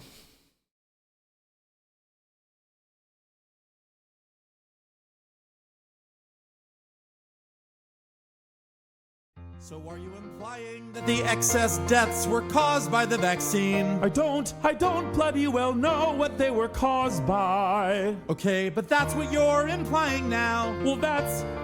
look, if you're going to use Occam's razor, you're This is kind of just- stuck in an awkward place. For anyone who doesn't know, this is just literally the transcript put to music. Here. I am absolutely not. This is the most administered vaccine or inoculation, whatever you want to call it, in the history of all mankind. Every single organization is motivated to call this out if it was a bad thing. You don't think Russia or China would be screaming if Donald Trump or the United States warp sped through a vaccine that was having deleterious effects on populations around the world? You don't think there wouldn't be some academic institution? You don't think there wouldn't be more than a handful of doctors and Joe Rogan and some conservatives saying this vaccine might have been bad? If it was the case that American companies working with companies in Europe and... But, so, look at what this takes to push back against a very pointed statement from JP. Destiny is providing context, or he's providing pretext, context, and example. Boom, boom, boom, boom, boom, boom. Real fast, real effective. And, Jordan Peterson walked away from this saying, I don't like going up against someone who argues every point I make, which I do kind of get. There's a level of talking to a know-it-all where they want to seem like the authority on a subject, and Destiny definitely gives that vibe. But on the other hand, this also reaffirms what Portobello was saying, that, yeah, Pierce is probably like, and what I was saying before, that Pierce is like, I don't know if I could pull this kind of stuff off. Germany especially, right? Because that's where biotech is from, in order to create and manufacture a vaccine that was causing excess deaths around the world. There are so many different people who would be motivated to call this out. How do you are calling it out? A handful of people. Where are the governments? Where are the academic institutions calling it out? Where are the other private companies calling it out? Wouldn't you stand to make a killing if you were a private company in Europe and you could say, hey, look, mRNA vaccines for sure are causing all these issues. Why wouldn't Putin? Why wouldn't Xi Jinping? Why wouldn't anybody else in the world call this out if it was was as horrible as There it are plenty of was. people attempting to call it Nobody out. credible, no huge institution. What do you make of the excess deaths? You haven't come up with a bloody hypothesis. I don't even know if there are 20% excess deaths in Europe right now. If I had to guess off the top of my head, it's gonna be like you said. One might be lingering effects of an overwhelmed healthcare system. One might be deaths related to the war in Ukraine. Another one might be rising energy costs that for a couple of reasons. But it's absolutely impossible that any of it could be unintended consequences of a novel technology injected into billions of people. I think, first of all, there aren't billions of people in Europe, so if there were excess deaths... I never said there were! I understand, but you're talking about excess deaths in Europe. I'm not aware of excess deaths occurring in other places that are completely and totally unaccounted for, where the only explanation would be the vaccine. I think if it were, more people would be talking about it! We have to.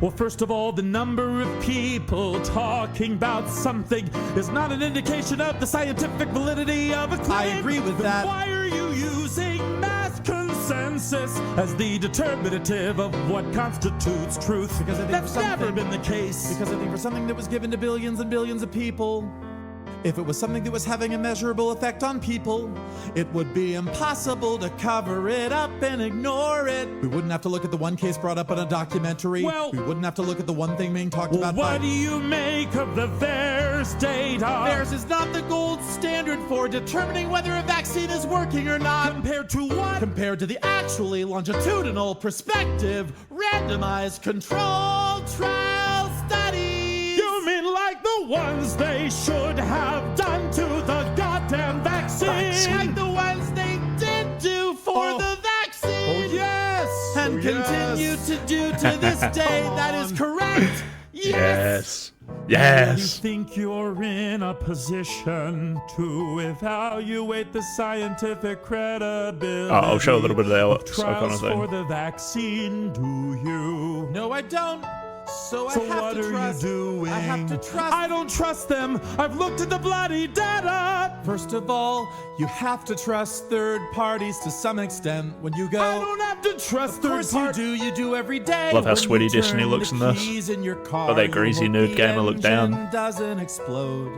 When you're drinking water, you hope that the public water or whatever tap or bottle you got it out of isn't contaminated or poisoned with cholera.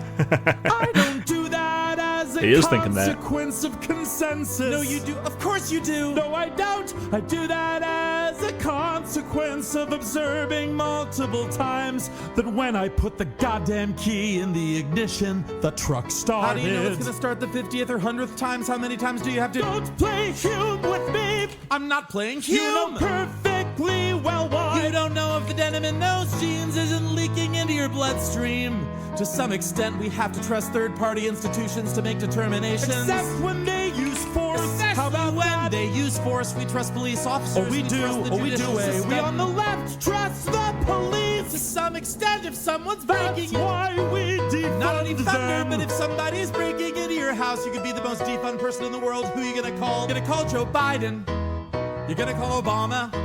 You're gonna call the Black Panthers. No, you're gonna call the cops.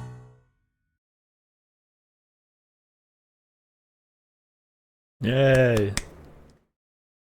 Yeah, what a good effort. I think if I'm going to show that to people, I actually want to like sit and enjoy the effort that guy put into making that video. It's, you know, years of skill and appreciating a certain form of art. You might as well have a look. This is we're not going to look too far into this one because I want to get back to Jordan Peterson and Piers Morgan.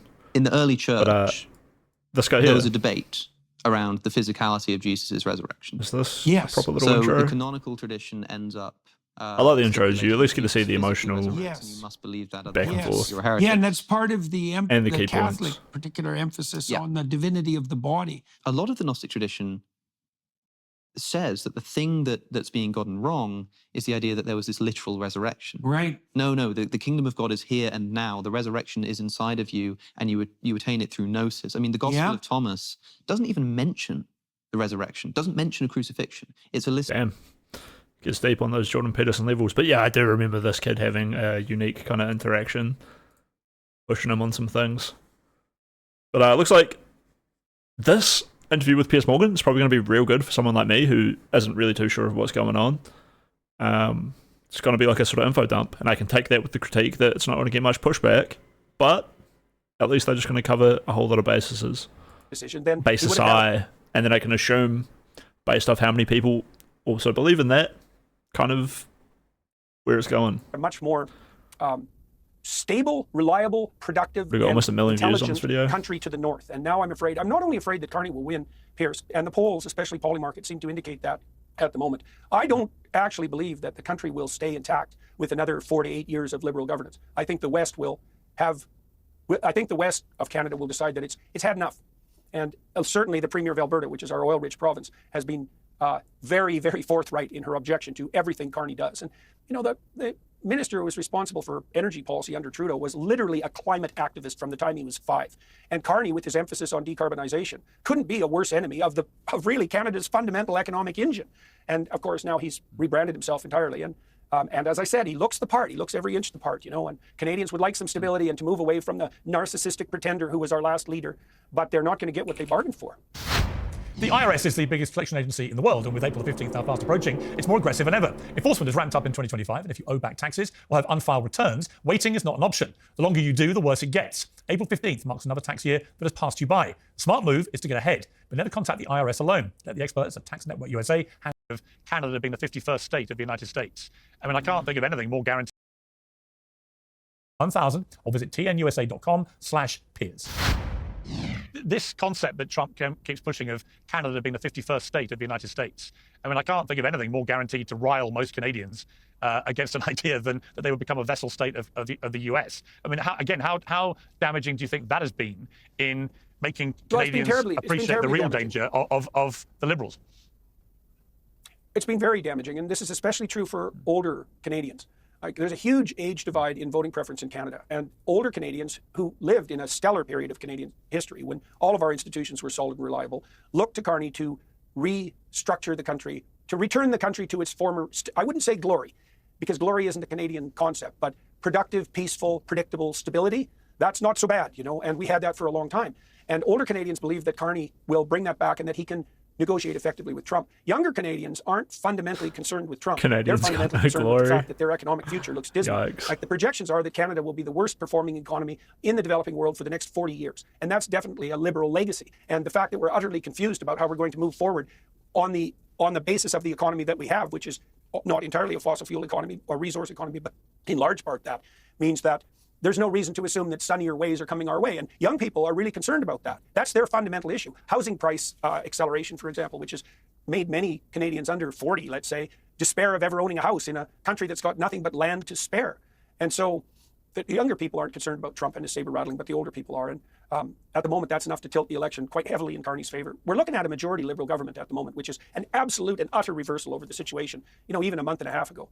And so Trump made at least from the Canadian perspective, he made a... Go ahead, sir. Well, I'm going to ask you about, because you've been pretty supportive of Donald Trump. This, though, has been a very damaging thing, I think, for what you would have preferred to happen in Canada. Looking at Trump's wider tariff war that he's now waging on, it seems, the entire planet. Some people, depending who you talk to, some people think, well, obviously this has to be done. It needs a radical new rethink. America's $37 trillion in debt. It's been losing manufacturing hand over fist, wiping out the middle class, and so on. I can get the big picture argument Trump has been putting forward, but the way he's going about trying to achieve what he says he wants to achieve is being seen by many as incredibly destructive, almost certainly destined to fail. What do you think of it, Jordan? We've never seen anything quite like it, but what do you think of it?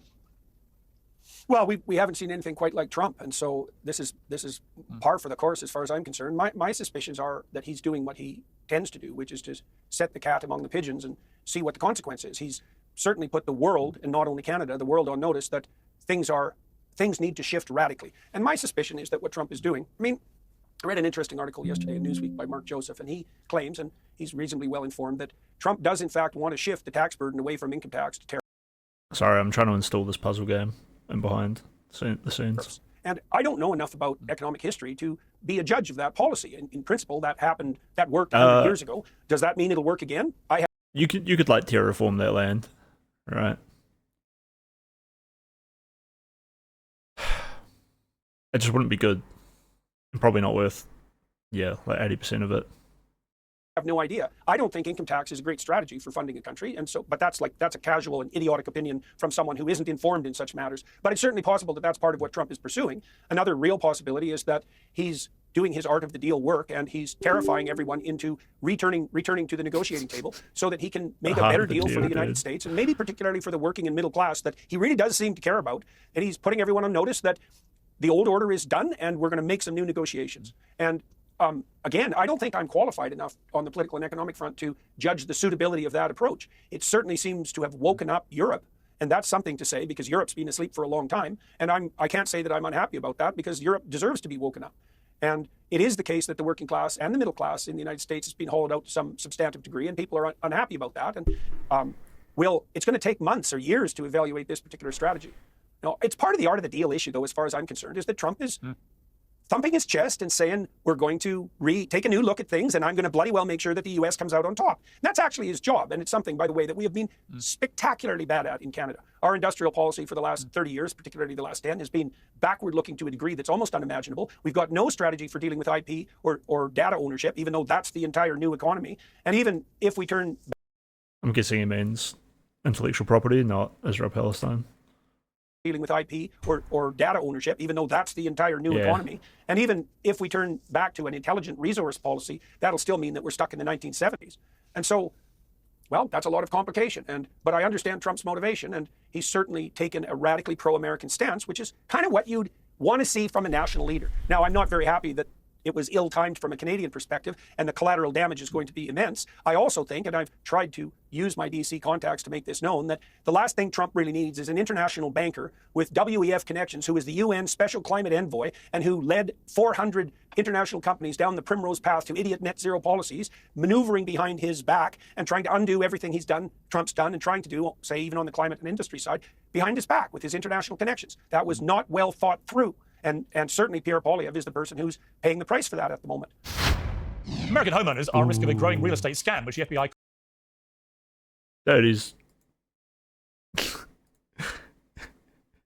Piers Morgan? More like Ed Morgan. What the fuck? How does Pierre Poilievre actually feel about this? Because he looked like he was on a certain pathway to become Prime Minister, and then bang, through no fault of his own, really, and certainly no great work by his opponent, but all because of what's been happening in the US, everything has completely changed. I would imagine he's feeling very frustrated, isn't he? Well, I have had the opportunity to speak to Mr. Poilievre on multiple occasions, and you know, he never took his victory for granted. One of the things he insisted upon when he was speaking with me was that he was going to campaign continually until the election, no, the game's on the assumption that things could shift radically in a sideways direction, and that his apparent lead was not something he would rely on. And I think he has done that. And he's certainly not happy with what's happened on the Trump side, and that is a...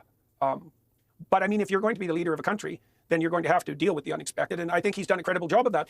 Part of Poilievre's problem, too, is that communication problem, let's say, is that the Canadian legacy media, particularly the Canadian Broadcasting Corporation, very much similar to the BBC, is state-funded and very much inclined to favor the ever-ruling Liberals, particularly because Poilievre has threatened, and I think he means it, to defund the CBC, which is an institution that royally deserves being defunded. It's incompetent to the core. But Poilievre... Yo, thank you for the sub, Showboner. We actually accumulated a few of these recently, which I haven't really shouted out. We also got Truth Wizard, Full of Hell. Who else? Who else was in there?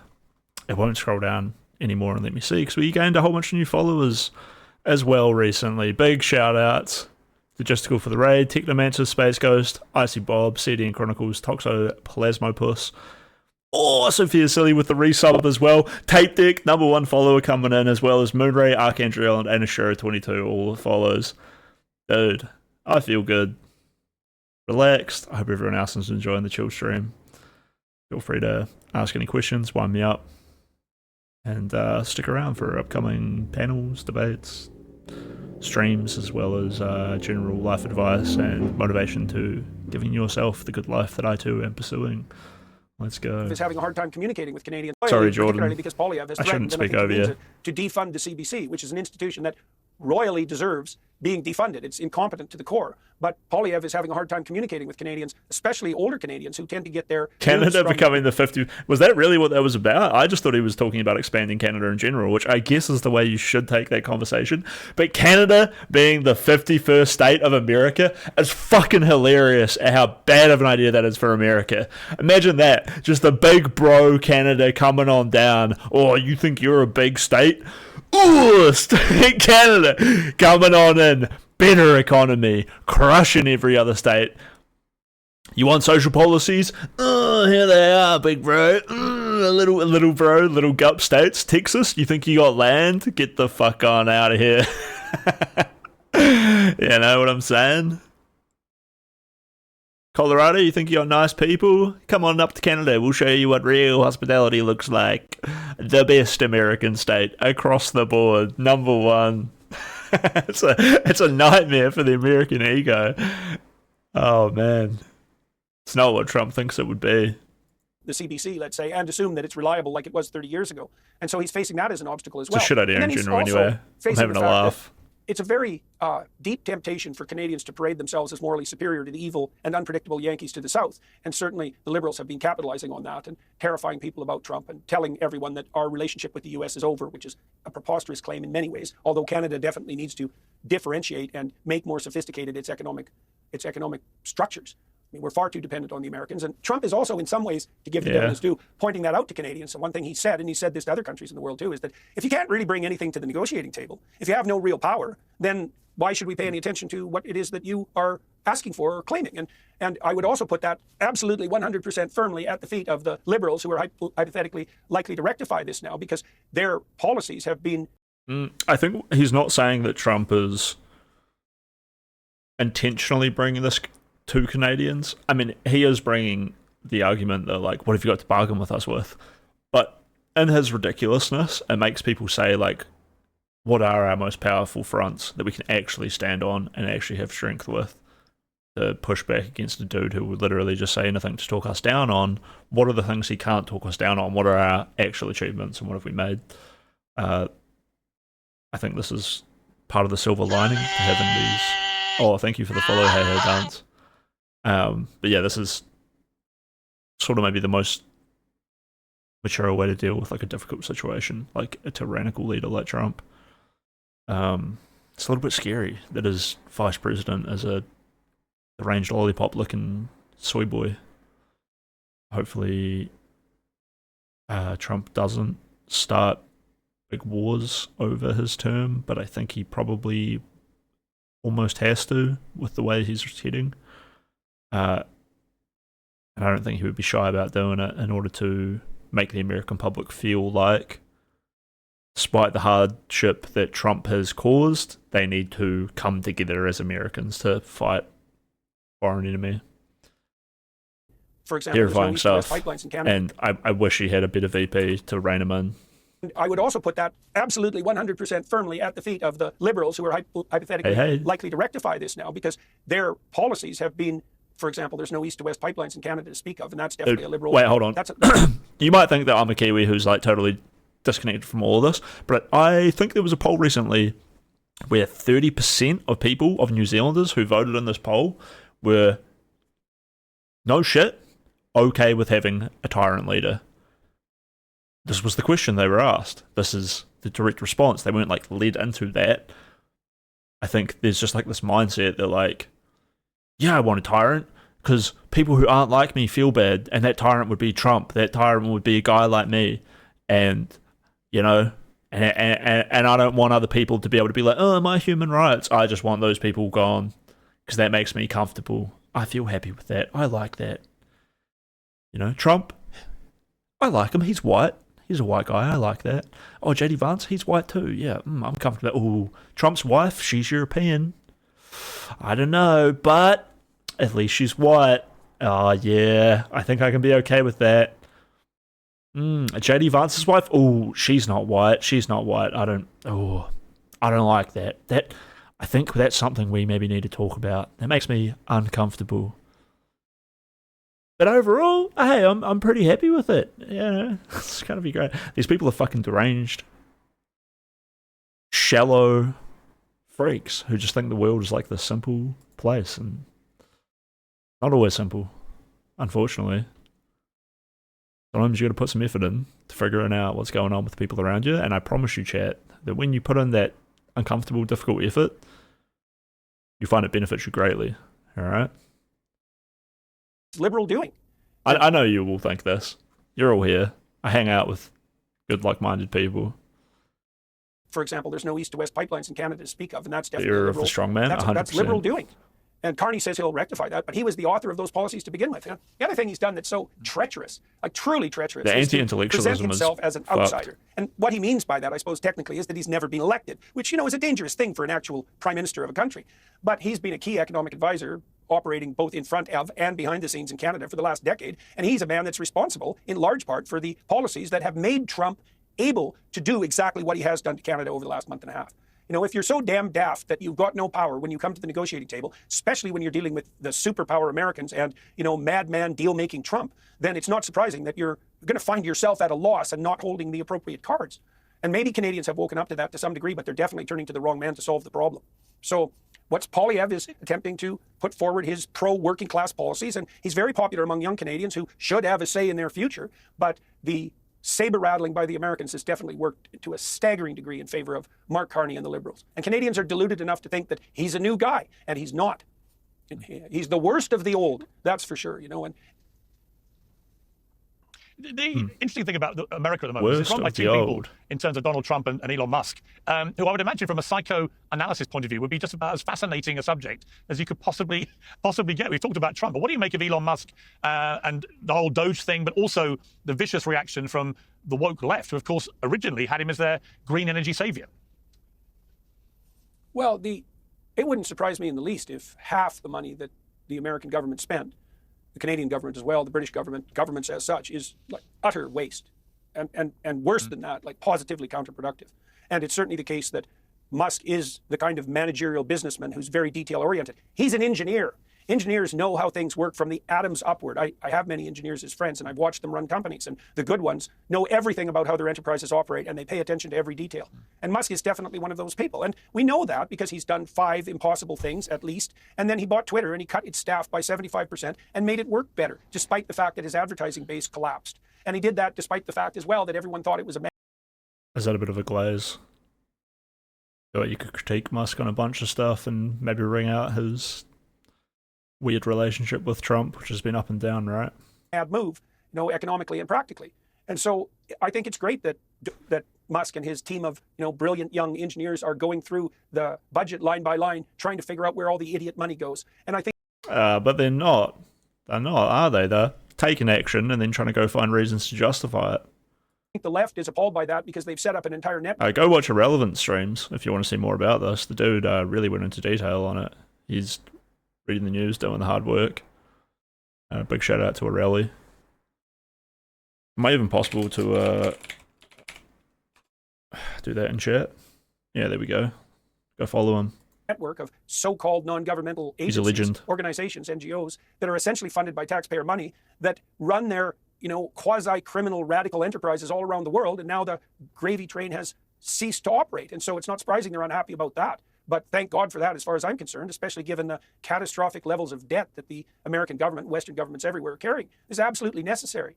And for some reason, the left is skeptical of big business because they don't trust capitalists, even though capitalists have made the world wealthy and almost eradicated absolute poverty all around the world, especially since the Berlin Wall fell, and done that far more cleanly than socialist or communist governments everywhere by a huge amount. God, he's so Apparently, the radicals based. think that big government is trustworthy, even though big is the problem. And they believe that because good-thinking moralists like themselves are in charge and have the wisdom and the intelligence, and this is Sure. also what Carney believes, fervently, to believe that they could operate by central planning principles and make the world a much better place. And we know what happens when that happens, Pierce. We know what's happened to Germany, where energy prices are 5 times what they should be, and they Yeah, your reliance on your good human nature ends up allowing a lot of the safeguards that stop actual horrible things from happening to, I don't know if it's even, not even slip through the cracks, but just obliterate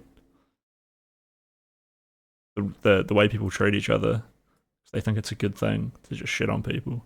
they cause more pollution than they did 10 years ago before these idiot green policies were put in place. Then there's you characters in the UK, and you guys can't even make steel anymore. And if you think that's progress, well, then you deserve the poverty that's coming down the pipes at you very, very rapidly. Shit. And there's no evidence whatsoever that any of these I love policies it. Yeah, produce even you the get what you tiniest deserve sometimes. transformation in levels of carbon dioxide output. Not the awful. least, I especially don't not wish it on China and anyone, India, but- thinking that the West has gone out of its mind absolutely, and making their own way forward They to an could know industrial better. future. And the whole bloody climate thing is a scam from top to bottom, anyways. And everything about it. Whoa! I don't know if I agree with that, Jordan. I think the climate was kind of fucked and we fixed it. And that's a terrible thing to understand, and people don't want to understand that, and no wonder. But that doesn't mean Right. he's so not based all of a sudden. So, yeah, sad. Fuck If you've ever felt me. like you're being watched online, it's unfortunately because you are. Hundreds of companies. All right, I'm gonna let this ad play while I heat up some food. I'll be right back. I'm sorry, chat. I just woke up. I literally woke up and came on just to go stream, and I gotta make sure I have dinner. It's 10 p.m.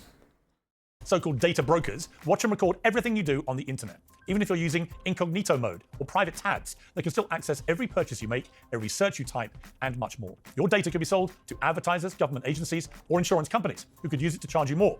You could stand by and accept all of this, or you could reclaim your privacy, as I've done for many years with ExpressVPN. The app redirects 100% of your online traffic through secure servers. No data brokers, and no third parties can see what you do. ExpressVPN also hides your IP address, without which there is no way of tracking you and no point invading your privacy in the first place.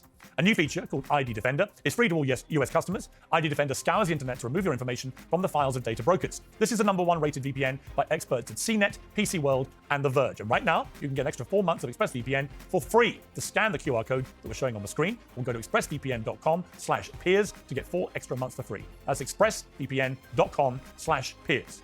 Now, on with the show. In relation to the way, like I said, the woke left has now turned on Elon Musk, it's purely because he flipped sides and decided to support Trump because he found he had nothing in common with the woke left. I completely agree with him. I have nothing in common with them either. But his punishment is that all these people who love to have "be kind" hashtags on their bios on social media promptly went out and started torching Tesla dealerships and attacking people in Tesla cars and so on. Reacting with violence against somebody for political reasons. What do you think of that? Yeah, well, I think that's a warning to everyone, because there's a tremendous false morality in the planetary savior posturing of the radical left. The anti-capitalist planetary saving posturing is we're moral agents because we're on the side of the planet. There's a catastrophe coming down on us that warrants all intervention. All we have to do to be moral people is proclaim to be on the side of Mother Earth, and that justifies everything. Well, what do you mean by everything? Well, how about violence in service of your moral rectitude? Yep, looks like that's justifiable too. How about keying your neighbor's Tesla to show just what a stellar moral individual you are, what an utter Pharisee you truly are? And you can see the line between mere moral posturing in service of these putative goals, saving the planet, let's say, and anti-capitalism. You can see that has the proclivity to turn into violence at the drop of a hat. And here's the excuse. The world's greatest industrialist is trying to go through the budget line by line, which, by the way, is an extraordinarily difficult thing to do. And he's putting his own ventures at risk to do it. And his reward is that the radicals decide that he's enemy #1 and do everything they can, not even to undermine him, although that's happening, but to target people who've bought green vehicles from the most effective electric car manufacturer in the world. Yeah, and that's what? That's progressive logic. Progressive, right? Piers, one of the things I've figured out, there's this finding, in the psychological literature, that people become more conservative as they get older. And that's actually not the right way to read that data. The right way to read that data is that progressive policy, that infantile, hedonistic, self-centered progressive policy, is nothing but the political expression of radical immaturity. And that, like classical liberalism, He just goes in so hard. conservatism. I love it. Oh, man. Policy, that infantile, hedonistic, self-centered progressive policy, Infantile. is nothing but the political Hedon. expression of radical Worthless. immaturity. And that, like classical liberalism and classic small c conservatism, is something that you have to learn how to manage painfully as you get older. And so the reason that those Marxist doctrines and the socialist, hedonistic, we're going to... I think in statements like that, you got to take that first bit with a grain of salt. He's kind of harsh. But when he wraps it around to that painful learning curve, yeah, he's right. The problem is when you have a discourse with someone who's so dead set and vitriolic and ferocious in their immature beliefs that they're not going to even consider that they haven't put in the work to have a proper understanding of their situation. to take care of you for the rest of your life doctrines don't go away despite all the evidence that they're pathological to the core is because they are really nothing but the political expression of radical immaturity. And so that's a much better way of looking at it psychologically, because otherwise it's a mystery. Like, why do these ideas never go away despite the fact that they've been demonstrated time and time again to be utterly counterproductive? Why does Eastern Europe think that the West has lost its mind turning to these policies that destroyed them for 70 years? Well, the answer is that if you haven't grown up, you look to progressive hedonism as the expression of your failure to develop. And that's what we're seeing playing out in the West. It's probably a pathology of wealth, you know, because it's easy to be over-coddled and turn to irresponsible hedonism and to presume that that's the appropriate political stance. And the leftists, well, and we can see where that leads. And I think the Tesla example is a great one. It's like the border between that holier-than-thou radicalism and the idiot violence that's actually merely targeting people who bought a Tesla. There's no line at all. And we should pay very, very careful attention to that. Yeah, I completely agree. Let's just change subject slightly to this Netflix drama phenomenon, adolescence, which is really in your wheelhouse, I think, Jordan, because it follows a 13-year-old boy who's suspected of killing a young girl. And he's been adversely influenced, affected by what he's seen online, some pretty extreme stuff, a lot of misogyny. He's portrayed as a young incel and so on. There's now a move to have this series shown in schools. It's been a huge hit in the UK and America and everywhere else. I don't know if you've seen it yet, but you've probably seen the coverage of it. What do you make of the fact, A, that it's been so successful, and B, the premise behind it, that we're basically having an epidemic at the moment of young boys in particular whose brains are getting scrambled by pretty vile stuff online? Well, look, there is a crisis of youth, both among young men and young women. And with young men, it's a consequence of the fact that they've been programmatically demoralized for 60 years, I would say. Their play preferences in schools are not favored because boys tend to be more active, as they're taught that competition is wrong by utter fools who don't understand that peaceful competition in game-like settings is actually an advanced form of cooperation that socializes aggression.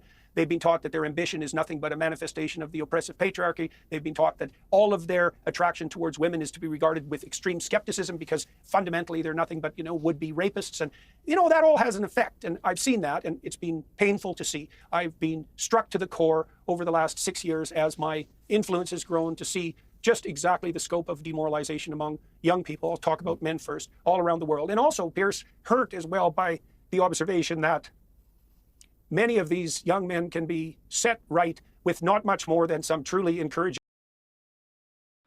What's happening? I'm back. He sounds like he's about to start crying. I want to be like, what happened, chat? But I know that it doesn't take much. They probably just let him talk for too long. Words. And that exaggerates the pain because the problem is deep and the solution isn't that complex or difficult, and you don't need that much of it. And so, I warned back in 2016 about this assault on masculinity. I said, you people, you keep pushing, you're going to find out you think strong men are a problem. You wait till you produce weak men who are resentful and bitter because of their failure, and you're going to see real trouble. And you're going to see people turn, and this is happening to some degree because one of the most popular influencers in the world among young men is Andrew Tate. And I wouldn't hold out much hope for the West if Andrew Tate is the direction that young men go in, because he's a bad actor right to the core. But the thing about someone like him is that if you're weak, independent, and demoralized by your culture, let's say, and you've fallen into that isolated trap, someone blustery and successful on the surface and aggressive, and dominating in the power-mad way that Andrew Tate is going to look pretty damn attractive compared to your infantile dependency. And the other thing about that, Pierce, is there's some truth in it, because it's actually better to be a bit of a monster than a complete bloody lamb and, a passive lamb. And this is why there's, I'll give you an example. So in The Lord of the Rings, for example, when the Hobbit, Bilbo, decides that he's going to stop being, hyper protected, the first thing he has to do is join this band of miscreants and become a bit of a thief. There's a bit of a darkness that has to be incorporated into men before they can mature, before they can stop being children. And there's different pathways that can take. And it can take that blustery, quasi-psychopathic route that characterizes people like Andrew Tate, and the hyper masculinity that goes along with that, or it can be truly civilized and socialized so that men can become civilized and staunch competitors who are moving forward implacably in the world. That's much more complicated to manage, right? Because that's the true path of civilization. Dude, I love The Lord of the Rings so much, because the hobbits are just obviously the good guys. I don't think a hobbit could really be that bad. Gollum isn't a hobbit as well, for anyone who wants to tell me that.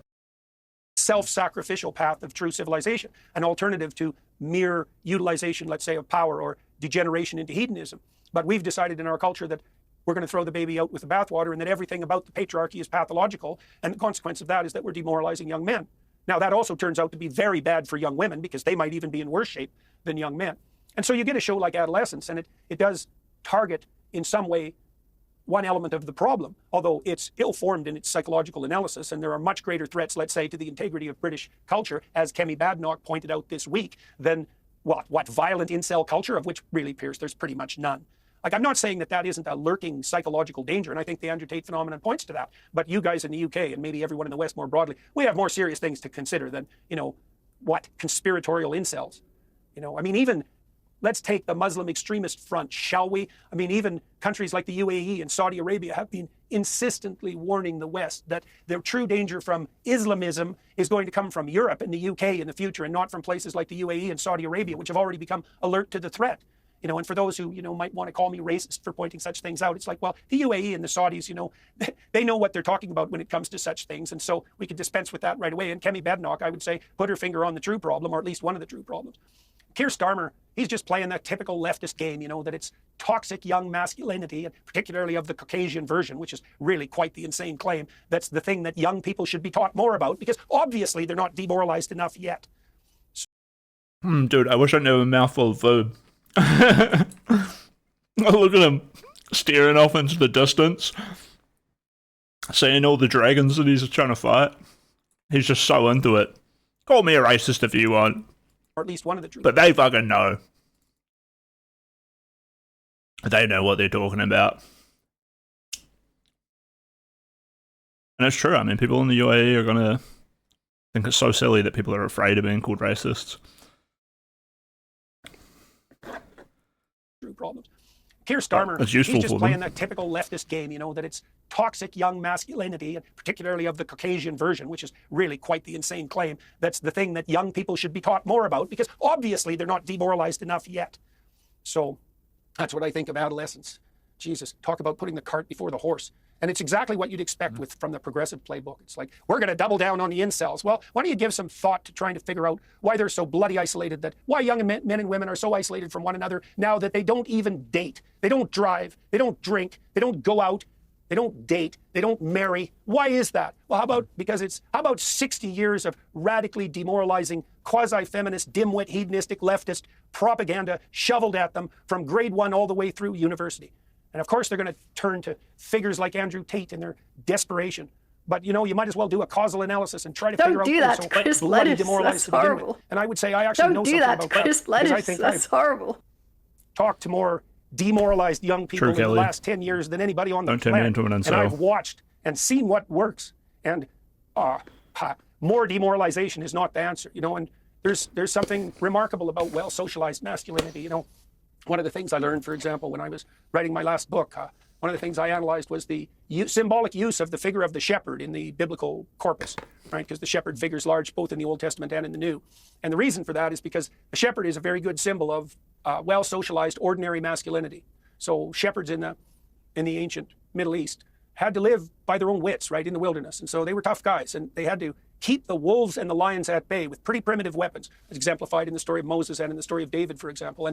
But at the same time, they had to protect the most vulnerable, right? And lamb is a pretty good example of, something vulnerable and edible, especially by monsters. And so the model for masculinity, the biblical model for masculinity, at least in part, is tough enough to keep the bloody wolves and the lions at bay, and resourceful enough to survive on your own, and then devoted to caring for the most vulnerable. And that's a pretty damn good model, and it's certainly exemplified, well, of course, by the figure of Christ in the New Testament, who's meta-shepherd, you might say, and capable of keeping the worst evils at bay while simultaneously serving the most alienated and vulnerable. And that's the right model for masculinity. And if you don't think that exists, well, you're definitely part of the problem and not part of the solution. And maybe you're a woman who's been damaged by men who've entered into your life who are radically immature or mad users of power. And that's really sad. And there's plenty of that too. But that doesn't mean that at its core, there's something pathological about masculinity. And it certainly doesn't mean that the radical leftist proclivity to describe everything as an oppressive patriarchy and to make men weak is doing anything other than hurting young people right to the core. And Starmer's posturing with regards to adolescence is only going to make that worse. It's bad psychology, and it's not only that, it's also oriented not to help young people, but to make Mr. Starmer feel a hell of a lot more secure in the idiot presumptions of his dimwit progressivism. So, and that's really the fundamental aim. It's like, how can we show we're right? And if we have to burn some young people on the pyre to make sure that our moral presuppositions can remain intact and our faith in our idiocy remains unchallenged, then we might as well teach kids using a Netflix series on adolescence. Jesus. But he's still brutal, going. What a legend. To the core. This terrible moral posturing. That's, I think, the most pathological element of our... Thank you for the follow. Follow DZM stream. Damn, that's like is that a real dude? Can you give me a message in chat so I know you're a human? I feel like you're about to slam in with an advert. Good on you, though. Thank you for the follow, dude. of our age. You know, how can we going, garner as Jordan. much Keep going. I know undeserved you got moral more in credit you. as we possibly can? Well, we'll stand up against toxic masculinity and we'll worship the planet. You know, God, it's so appalling, so destructive. And the evidence is also in, Piers. It's like, look at Germany, for God's sake. What a mess. And you guys in the UK, you're not much better. And we're walking down the same road in Canada. So Western Europe as a whole, you know. I've gone through Eastern Europe many times now. I've talked to many Eastern Europeans there, and they're appalled at what's happening in the West, and they're rightly so. It's all part of the same mess that Starmer's still pushing. You know, a race to the bottom. Christ. Yeah. Yeah. Jordan, I'm always struck by how emotional you get when you talk specifically, and this has happened a few times when I talk to you, I think when your mind takes you specifically to young men who've come and told you what... Bro. Oh, no. Dude, Jordan's like holding it pretty strong. But Pierce just goes ahead and reminds him of how upset this really makes him. He immediately just sheds a tear. What a legend. Always struck by I don't have any preconceptions about his manhood that he gets on here and cries. I actually love it. Like, fuck him, dude. You feel your emotions. You do it, Jordan, and you feel them whenever you want. All right, you live on the power given to you by them. Believe in what you believe. Make the world into what you see it. It's sick. How emotional you get when you talk specifically, and this has happened a few times when I talk to you, I think when your mind takes you specifically to young men who've come and told you what they've been going through, and it's almost like you've become a surrogate dad to just, I don't know, hundreds of thousands, maybe millions of young men who, for whatever reason, have been lost and feel about. It's true. Like he I don't think he like wanted to be in this role, but he wanted to follow his role models and be a role model. And as such, young men, he just happened to be born into a time where young men really fucking needed a role model, and they don't know how to engage with it except to walk up to him and look him dead in the eye and be like, I'm lost, I'm lonely, I'm confused, I really fucking needed this. And it just breaks him down, you know? I feel for him.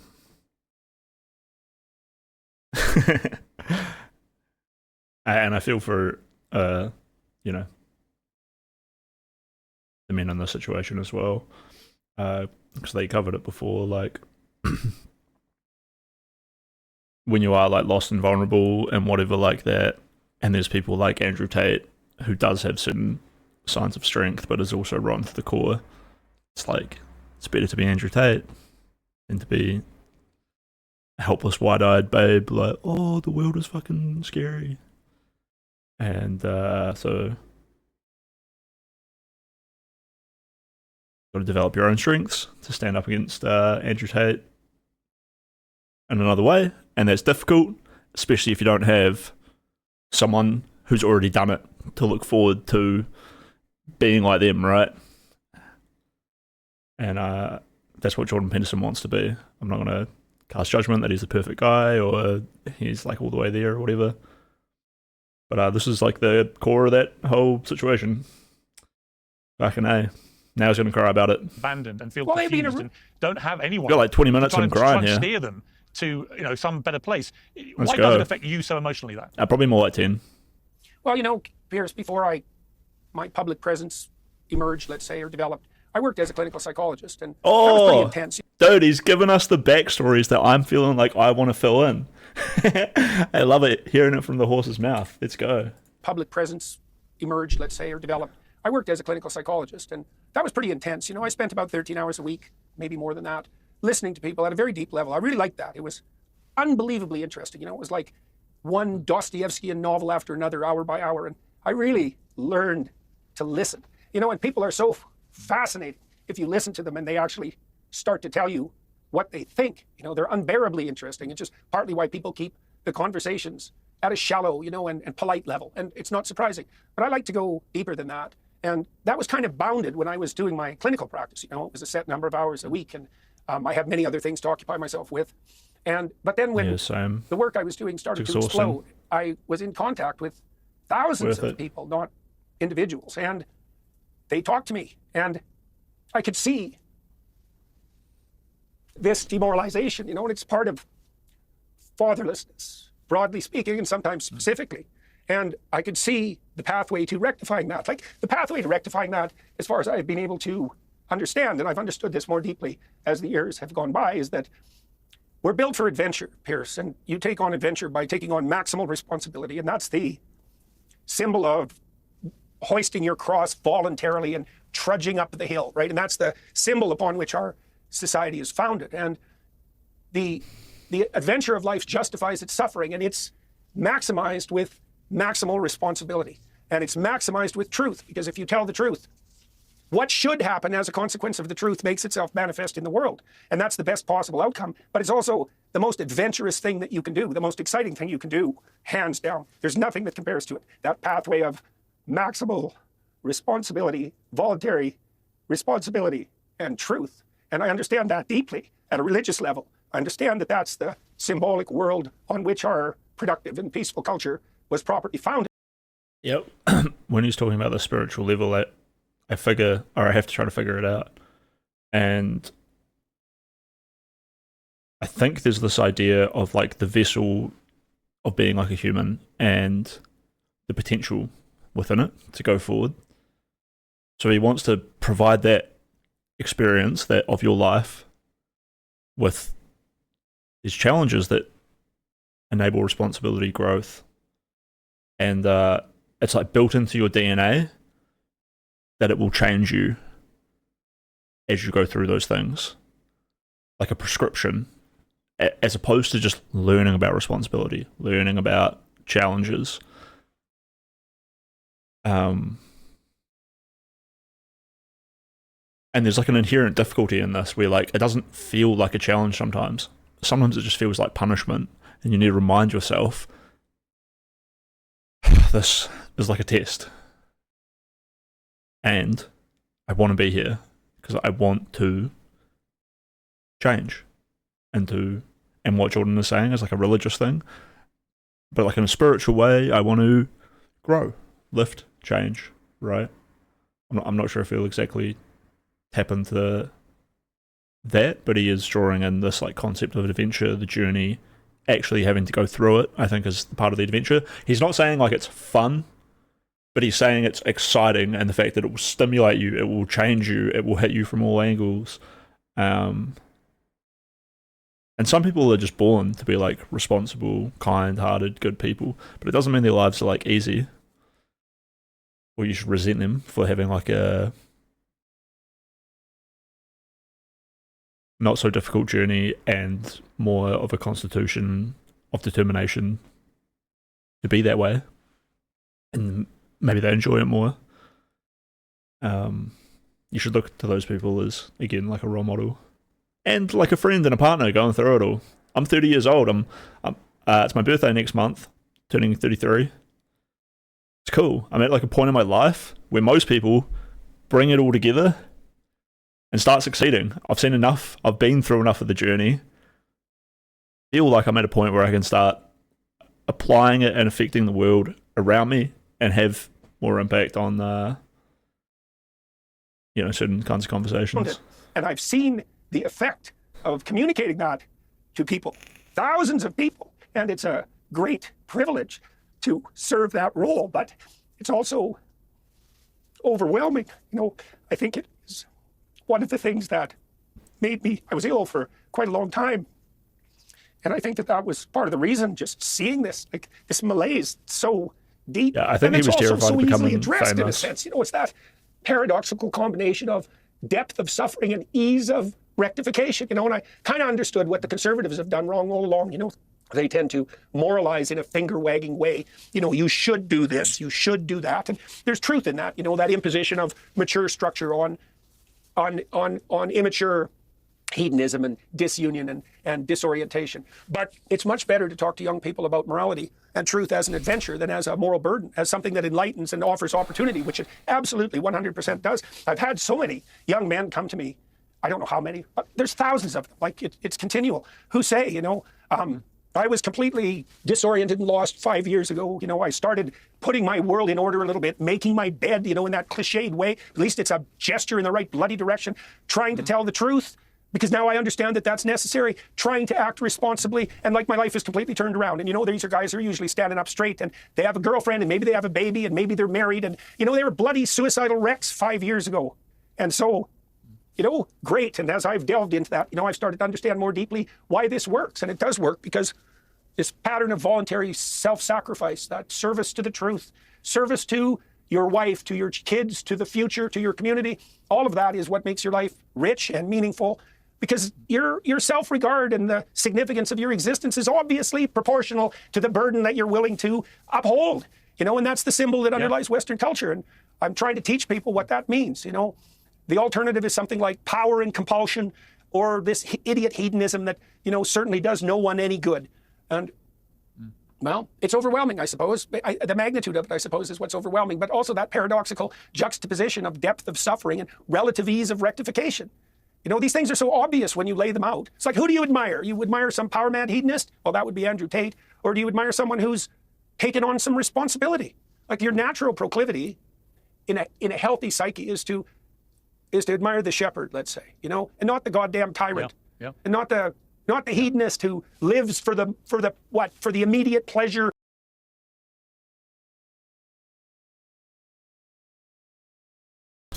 Sorry, I was just readjusting my cables. Driven by his whims. It's hard for me to imagine that to understand how we've forgotten these things. I guess that's part of the religious, what would you say, the degeneration of the religious substrate in the West. We've forgotten what our symbols mean. And the thing is, Pierce, they mean something. You know, there's something I've really figured out. We put the crucifix, for example, at the center of our churches, and we put the churches at the centers of our towns. Particularly, that's a European thing. And the reason for that is because we long ago understood that the proper foundation of the world is voluntary self-sacrifice upward. And that's true. It's absolutely true. And if you understand that truth, your life becomes meaningful, even in its suffering, and you set things right around you. And everyone has to remember that in the West. We have to remember that. We have to relearn that. We're going to be weak in the face of Islamism, for example. We're going to be weak in the face of progressivism and nihilism and despair. And we are already. And it's because we've forgotten the deepest things, not only the deepest things that we knew, but the very things that the best countries in the world have been founded on. And you might say, well, what do you mean by best? It's like, how about the countries that the miserable and oppressed flee to voluntarily? How's that a definition for best? And if you think that those countries existed independent of their Judeo-Christian foundation, you don't know anything. You don't know anything, and you're a danger. So, yeah. So that's what I've been touring around saying, Jordan, for like 8 years. Yeah, well, I was going to say, you know, I wanted to end by mentioning two things, which really, in a way, you've kind of talked about without actually specifying them. One is your tour, where you've been doing a lot of this very emotive talking, very heart-rending talking. The tour comes to Europe in May and the UK June 12th to the 19th. And you've also had the Peterson Academy, which goes from strength to strength. But both of these things, it seems to me, if you are a young man confused about life and your purpose and what it means to be a man and your masculinity, and you are being bombarded with all this negativity all the time, and you're watching adolescents and thinking, is that how everybody views young men? They could do a lot worse. In fact, I would urge them to go and watch your show and to sign up to your academy, because at the very least, what they would be getting is a more positive expression of what it means to be a man, and a guideline to how you don't have to get sucked in to all the negativity, and you don't have to go down these paths. You can make a different choice. But a lot of them, Jordan, as you know from talking to them, they feel like they don't have anyone they can talk to. But actually, in a way, you know, because of the medium of live shows, of YouTube in particular, where you're extremely dominant, obviously, and through the academy, they actually can, because they can do it through you. They can do it through the prism of Jordan Peterson. You are there. Well, the Peterson Academy is a good. The Peterson Academy is a good example of that, not least. Jordan W. All right, let's end it there. I think Pierce just reinforced like the whole role model Peterson sort of archetype, and then from there out, it's probably just we talk about Jordan's life in a more of a personal interview, and we got all the thoughts on the Canadian state, which was interesting. It's good to get some. I mean, I didn't even know Trudeau was out. You know, I've been hella busy with my life lately. But what did you guys think of that? Kind of nice. I'm super happy just to like be here doing one of these late night comfy ass streams. I don't really have much time for like gaming or watching a whole lot of content. And I definitely spent like a lot of my time, you know, enjoying that kind of thing. And we're going to do that right now. Let's play a game. Actually, how about I use a game capture source? Capture any full screen application. Oh, that sounds not ideal. Maybe I'll learn about how that part of OBS works another time.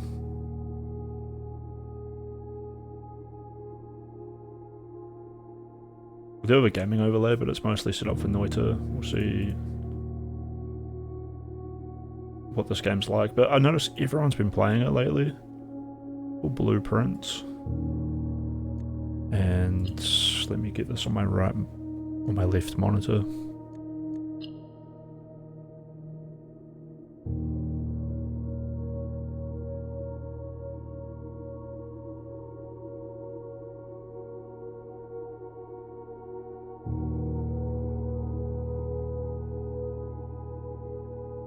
It's a little bit hard to like just like tune into a stream and see what this game's about, because it seems to be like a puzzle game, right? And if I'm not like figuring out the rules of the puzzle from the start, then it's not so good. But I think for streaming it's like excellent, because we're all here.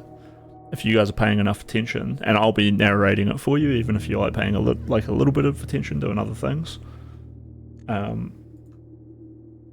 you know, we'll get to see all the complexities and the storyline play out. So really looking forward to these. But we're going into a brand new game. Let's see what we got. You play Shadows of Doubt. Been obsessed with it for the past few days. You know, one of the things that I like most in this world is people who are passionately interested in things. Now, if this game has managed, dude. My own accent fucks with me.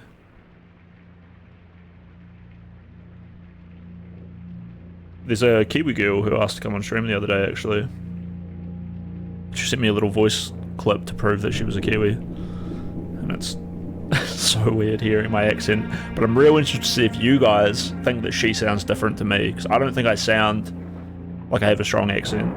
Well, I know I do, but like, I don't think I sound like her. Oh wait, let's watch this intro before I Google Shadows of Doubt.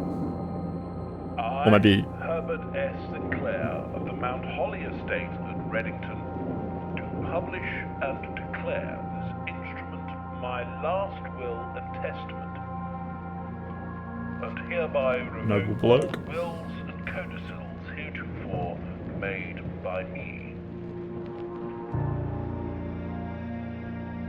I give and bequeath to my grandnephew, Simon P. Jones, son of my dear niece, Mary Matthew, all of my right, title, and interest in and to the house and land which I own near Mount Holly.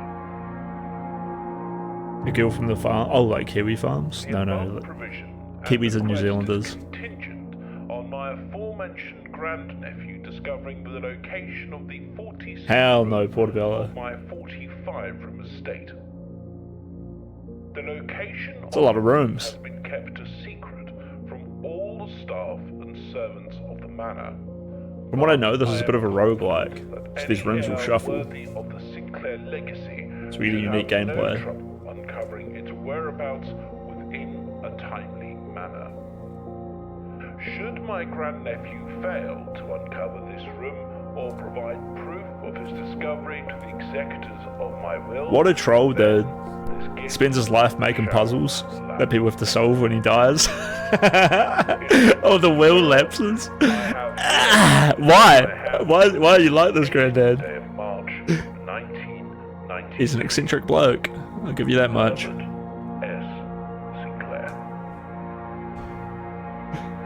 Sorry, but when I get excited and I yell into my mic like that, is that just awful for you guys, or?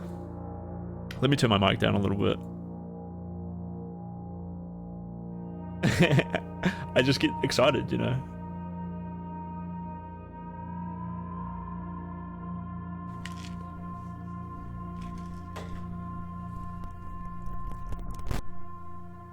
Yeah, that's cool. Welcome home.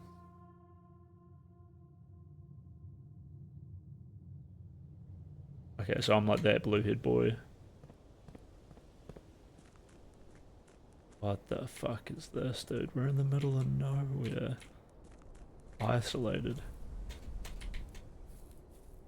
Just using our game of knowledge. Okay, we got Q and E. Wait, so Q makes me walk. I'm holding Q right now. And he's just going left. And so's A. Order day, room directory, game settings, controls.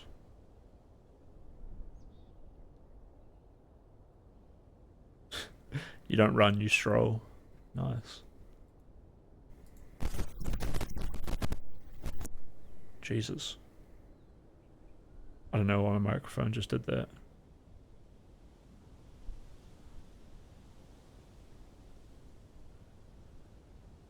You look smooth, and you stroll. You don't run. This game is sick. Looks like there's not much to it anyway. We got tab for blueprints, which doesn't do anything at the moment.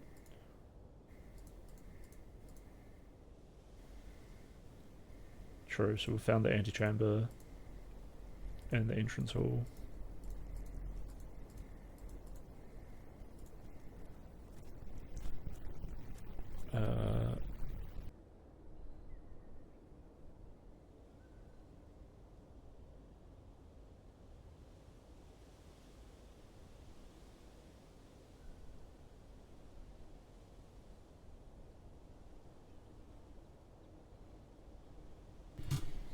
Sorry, just free up my mic cable so it doesn't do that awful noise. Anyway, antechamber, ancient Latin sort of thing, room before, blah blah blah. All about finding rooms. Let's go to discover some more game mechanics.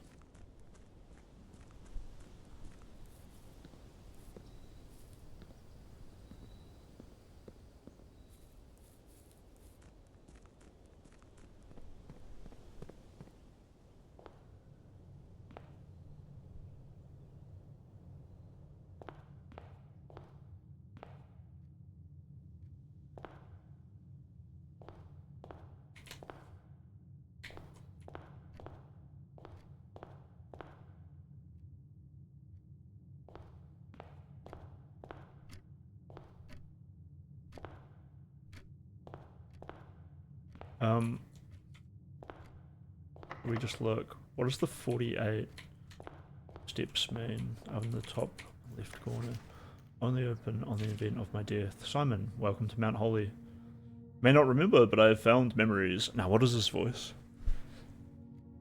You may not remember, but I have found memories of your many visits here as a young boy, and I hope these rooms provide you with as much amusement as it did in those lost summer days.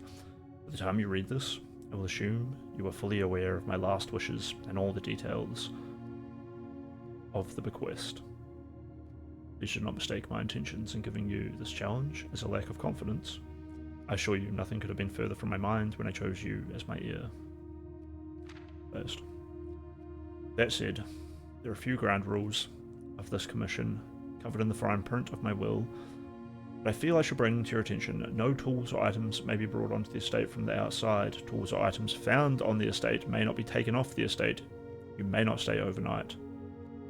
I don't suspect that any of these stipulations should prove an impediment for someone as resourceful as yourself. It is very important to me that you start fresh each morning and not rely on the successes of the previous day. One final word of advice. Do not assume the rooms you find today will be the same rooms you find tomorrow. These grounds have provided me a home for the last half century, and even I am uncertain which rooms lie beyond any particular door. Your grandmother used to say, don't go where the path leads, abandon the path, and go where you want it to lead. That's sick. So this will be our motto for the rest of the game. We just got to free our mind from any preconceptions. Look at this from every angle. So we learn the rules, remember that they are made to be broken. With all my love and best wishes, best of luck, Herbert Sinclair. Is it Herbert S. Sinclair or Herbert J? Alright, and we get our blueprints. Mount Holly blueprints. This will serve you as a useful map. And inventory log. You may access this by pressing tab. Oh, there we go. So 1, 2, 3, 4, 5, 6, 7, 8, 9. 9, 18. Oh, the anti. How do I know that it's the room before, but it's the last room? 9 times 5, 45 steps. Represents how much energy you have left for exploring. Each time you enter a room, you lose 1 step. And you can no longer have any steps left. You must call it a day. I should probably read this. Might give me a clue. This mysterious sealed room, rests on the 9th rank, resting on the 9th rank, may prove, however, quite an initial challenge to even reach, let alone enter. Still, you can't help but draw a connection between this chamber and room 46. Alright, that is actually a pretty good hint. Let's just head right towards it. Select a room to draft. So I pick a bedroom. Whenever you enter this room, gain 2 steps. Well, we don't need steps. And a closet gives me 2 items. You know what? I'm gonna draft a hallway, and then let's... Okay, it actually gave me a hallway. Oh. Okay, so if I look at the side room, will I get to choose... Right, a whole bunch of different ones. Oh, I wanted a closet.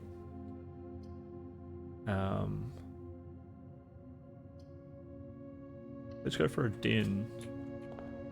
Get a gem.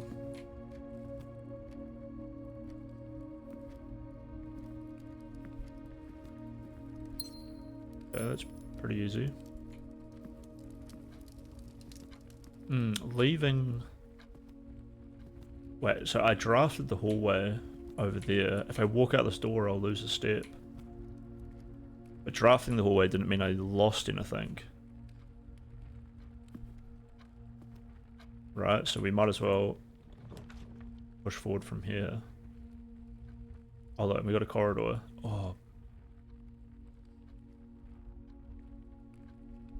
The storeroom looks sick though. Key, gem, money. I don't know, I don't need any of those things. So let's just go ahead with the corridor, which puts us in the right direction.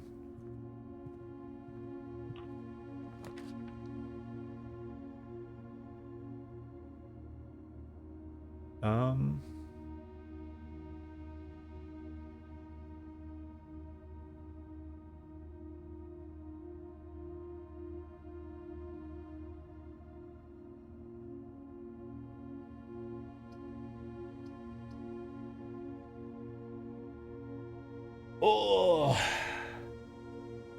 suddenly realized that if I push forward like this, and then I get a roll, which is like this, but like if I can pick the pantry to keep going, but then I've only got one way in, one way out, and if I go into the pantry and I have to backtrack, that's a whole bunch more steps lost. Maybe we just go for like the closet, and then we just backtrack now.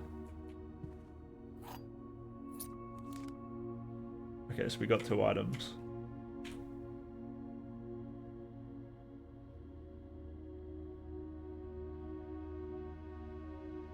And I guess this is just a description of rooms. Very modest. My blueprint, dead end, commonplace, drafted 1 time. Okay, so now we look at our steps, we're down to 42, and then when I walk in here, it should go 41. Yep, and we'll do this one. Look at that. Wait, is it really totally... I can't back out of this. I'm looking that way. I feel like this door out of the parlor just leads outside, right? But we'll take it to get the puzzle piece that we never got. Oh no, it doesn't lead outside. It wants to lead us forward. Okay, okay. There are 4 boxes in this room. There's only 1 box in this room. Gems are in the true box.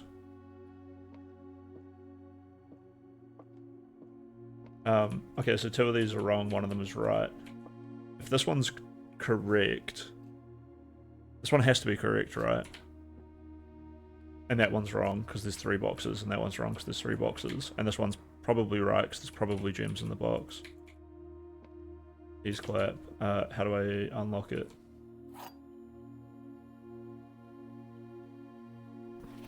Dear Herbert, it's a great honor to receiving the invitation to dine at your estate in the Old Hams this past Thursday. You should take note of that date, May the 2nd. If I'm being frank, it's been quite a while since we've been in decent society. We were beginning to worry about my wife's wit. I'm stumbling. I'm thinking of something distracting. My wife. Why did they have to talk about my wife like this? Did you just take your granddad's credit card? Fucked up. I did. He's dead. And he left it here, and he said I could use it. Haha. I don't even know how to access my items, to be honest. I should probably check. We were beginning to worry that my wife's wit had lost its charm. I had no delusions that my company is rival to hers. I can refresh your memory. We both spent much of that evening discussing the mutual love of games and puzzles that I had mentioned to you. A rather singular parlor game that I played some years back involving 3 but right, this parlor game sucked. You'd pressed me to write the particulars of this game when I found the time, and I've included with this letter all the details you need to share with guests should you be inclined to play this confounding game. Always your friend, M. Lowry. There will always be, oh, and here's the rules. There will always be at least 1 box which displays 1 true statement. There will always be at least 1 box which displays only false statements. So at least. There will always be at least 1 box which displays only true statements. So there could be 2 boxes that display true ones, but only one of those has the gem. Maybe the true boxes will tell me to open a false box. Right? They're like, the gem is in a box with false things. Right? It could be like something like that. Only 1 box is a prize within, the other 2 are always empty. This last rule implies that there's 3 boxes, which isn't exactly a rule here. It doesn't say there's always 3 boxes, but that might just be one of those things that they didn't feel like they had to explicitly make a rule out of. Anyway, I didn't even bother rethinking that. I just tried this. Wonder what stops me from just putting the key in all 3 boxes. I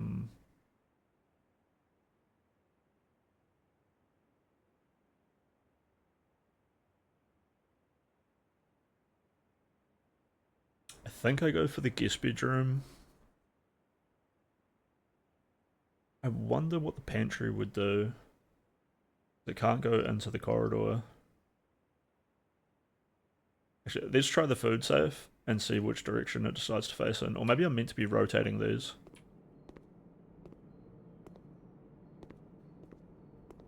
Dude, yeah, I do have to backtrack.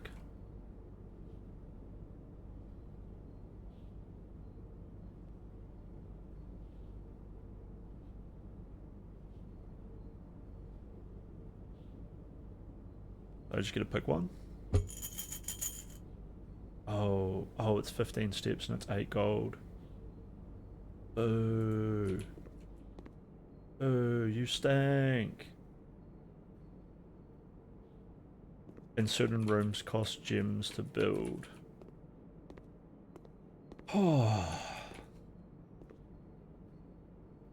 Alright, I need to refill my water bottle. I'll be right back, chat. Hold on, hold with me.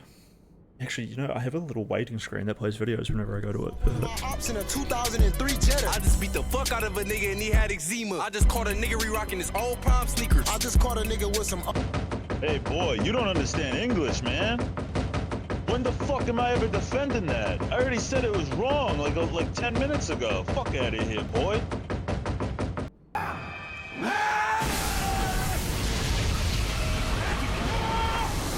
Babies wear diapers, and I'm not a baby. And you're wearing a diaper? Well, babies wear diapers, and you're wearing a diaper. Well, I'm not a baby. Yes, you are. No, I'm not. I meant you're wearing a diaper. I'm not a baby. You're wearing a diaper. I'm not a baby, though. Yes, you're wearing a diaper. Well, I'm not a baby. You're wearing a diaper. I'm not. Well, I'm not even a baby, though. But you're wearing a diaper. You can't say but. That's a bad word. Well, I didn't say real but. Just pretend.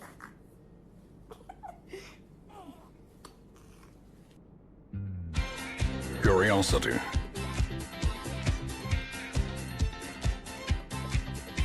Interest. And obsession.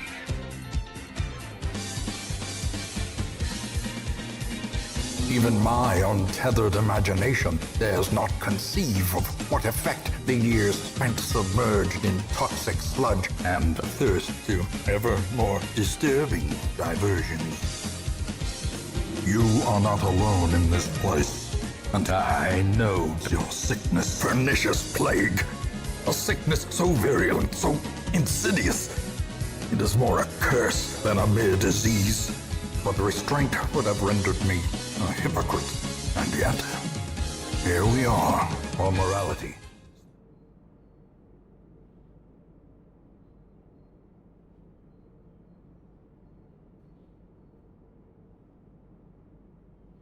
Alright, we're back.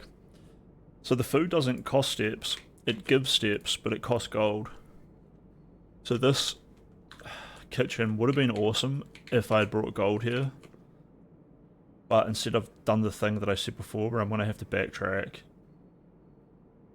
all the way back to the entrance hall. And it's got 2 doors in the kitchen, which is also like pretty nice. Oh look, here's my inventory. Keys can be used to unlock locked doors. Can be used for special floor plans. And used in shop rooms for the money. And if I go here, yeah, the kitchen should be here. Food for sale. Alright. I feel like we got a lot of the basics for the game down. There shouldn't be much more surprising stuff. Although I fully made like a pretty useless area. Whenever you draft a bedroom, gain 5. Look, let's put the nursery in and then we'll go through the hallway.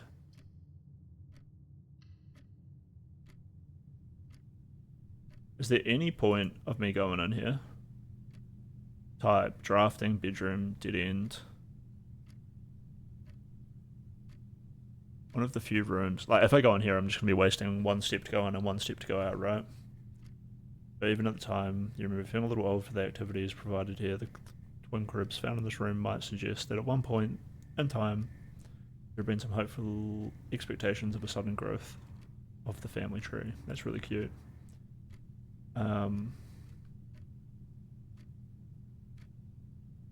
Whenever you draft, I haven't drafted any bedrooms, so I'm not really sure what they look like. Hopefully that's a useful room that I'll be able to... It's kind of cool. I'm kind of like deck building, right? I got like a little Slay the Spire kind of vibe. So I can't do the guest bedroom.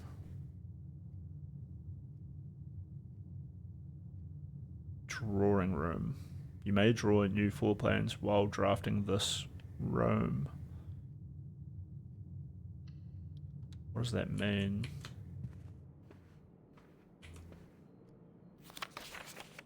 Drawing floor plans. Each time you click on a door, you will draw 3 floor plans.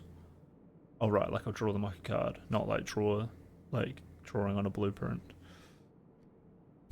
My camera's a little bit off.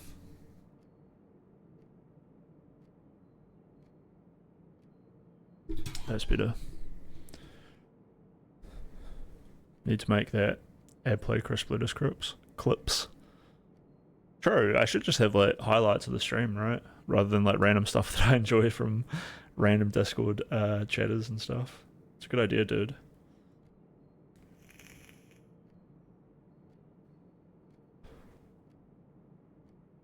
Each time you click on a door, you will draw 3. Oh, what's up, Noxvox? What does WB mean? Waterboard? For every sub I get, I'll waterboard myself for 10 seconds. Each time you click on a door, you will draw 3 floor plans, from which you must select one to draft. However, there are some items and rooms that will allow you to redraw if you don't like your 3 options. Okay, so that's probably what this drawing room is. There's a room done with water. Another sketch of your uncle sits in an easel in the middle of the room, providing a vivid image of what was presumed to be his final days, depending on when the project was abandoned. You may draw new floor plans while drafting in this room. I get it. So on all of these doors, on this one door, I get to draw twice. And I'm not sure if there's like a button or an input that I'm missing. But hopefully I can like rotate the rooms as I blueprint them.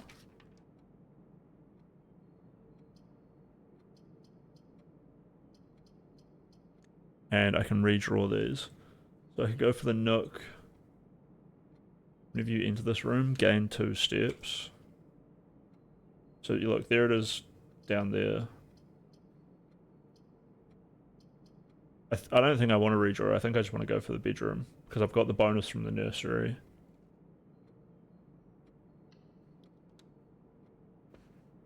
Hopefully we get some more puzzle rooms soon, right? Was there anything in here? Entry, bedroom, yeah, no. What did this one? Whenever you draft a bedroom, gain 5 steps. I just gained like 7 steps. Rings from Reddington. Cool. A little bit of world building. We don't hate it.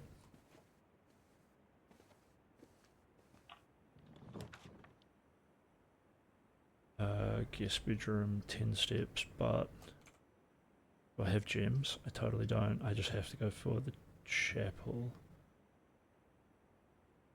The chapel sucks.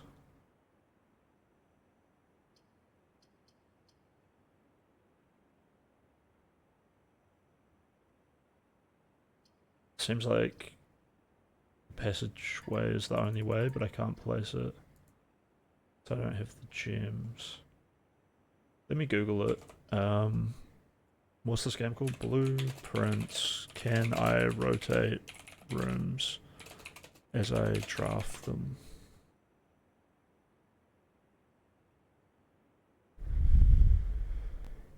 Okay, apparently I can get like a bonus that lets me like rotate the next 3 rooms I place.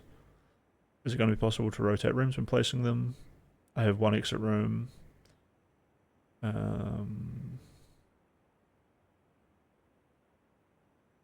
Yeah, and then there's a whole bunch of people complaining that they think it's a bad game because they can't do it. Noobs, just get good.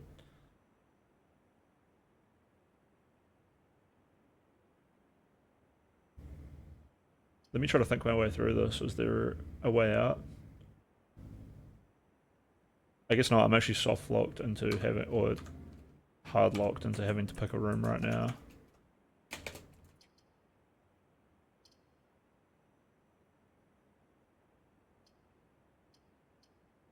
So it doesn't really matter. We just pick a room. We'll get this once we get a bunch of steps, and then we just call it a day. Tomorrow you'll wake to find the rooms in their state, as well as your current inventory will have been reset. Yep. Waterboard, do you have some trouble for being tortured or something? Oh, welcome back. No, I just thought it'd be funny to, give you guys the opportunity to waterboard me for subs. Pretty sure I could take it.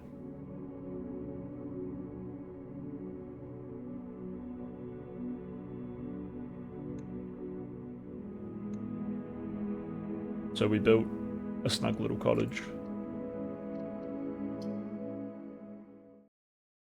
So when do I lose the will? At which point do I go broke?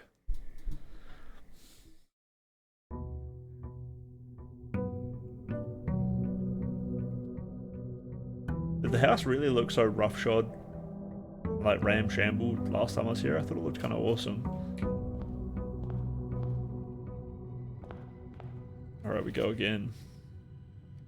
Searching the step exhausting. Each time you room, you lose 1 step. When you no longer have any steps, you will be too tired to continue. Searching the manor and must call it a day. Okay, I got 50 steps. Hopefully. Me collecting those 10 steps at the end of yesterday helped. Okay, let's go for a side room first.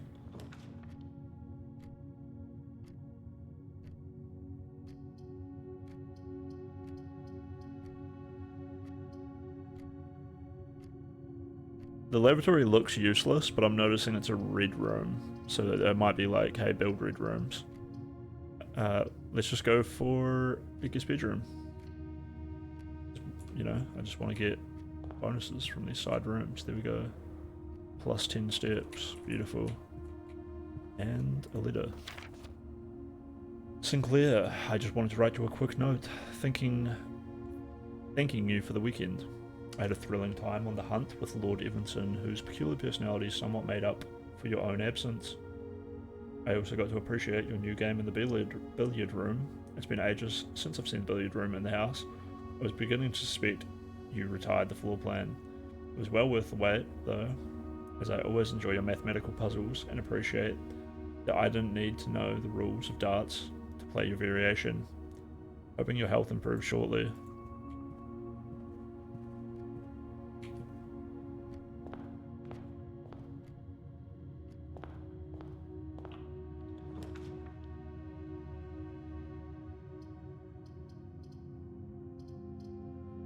Okay, I gotta remember to press tab.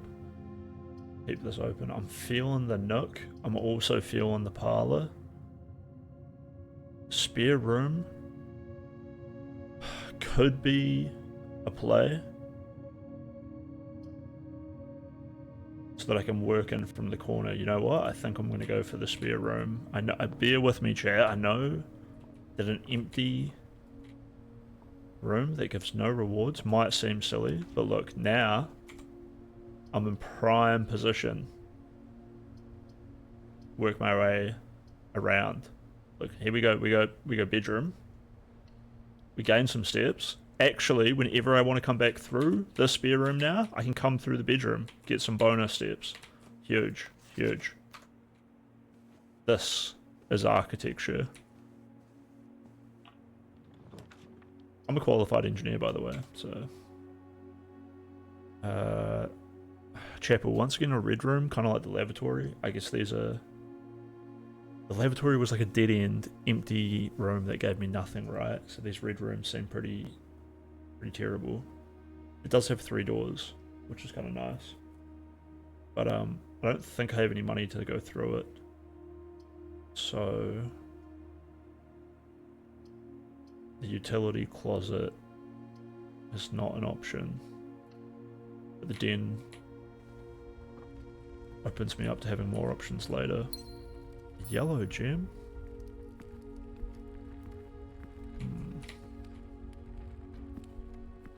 Okay, let's work our way back in here.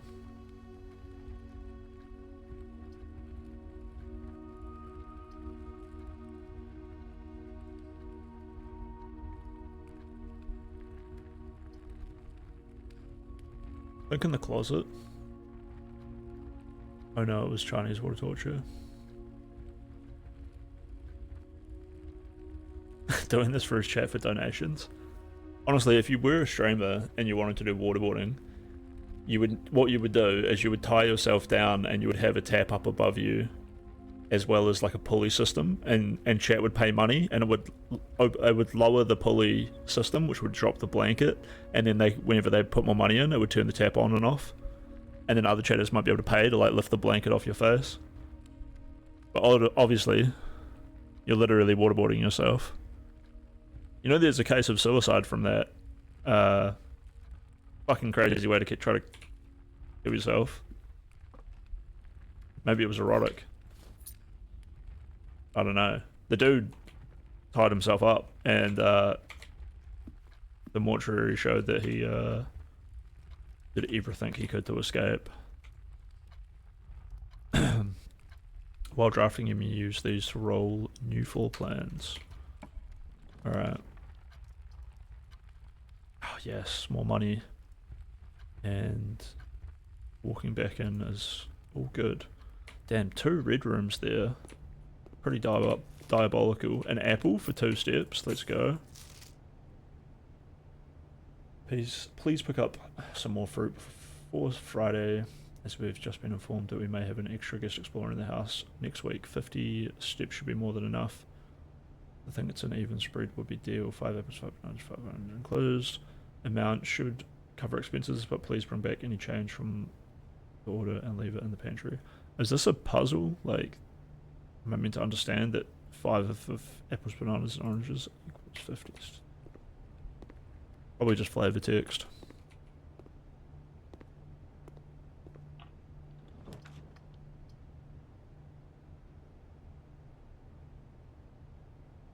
See, that's a dead end. This has a single gem requirement, which I can do. View inventory of all items currently in the house. Or we can redraw.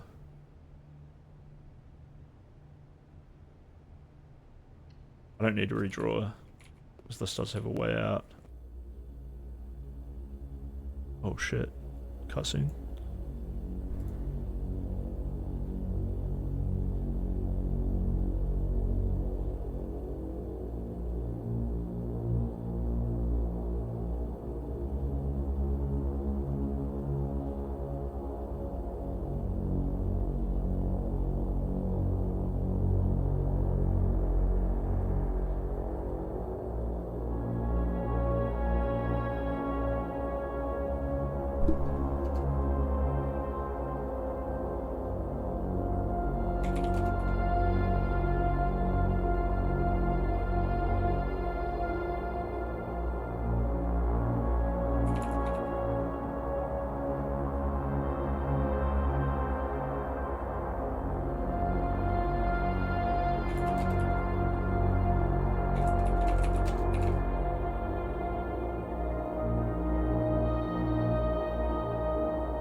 Good on you for absolutely dominating your games today, Litteria. Leaving other people feeling feeling kind of bitter that they're not as good. Let's go.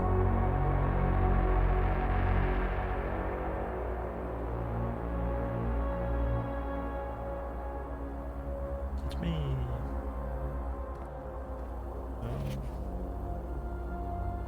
Blue Memo's true, Red Memo's lies. I don't think I've found any memos, unless this is about a puzzle that's like in this room maybe.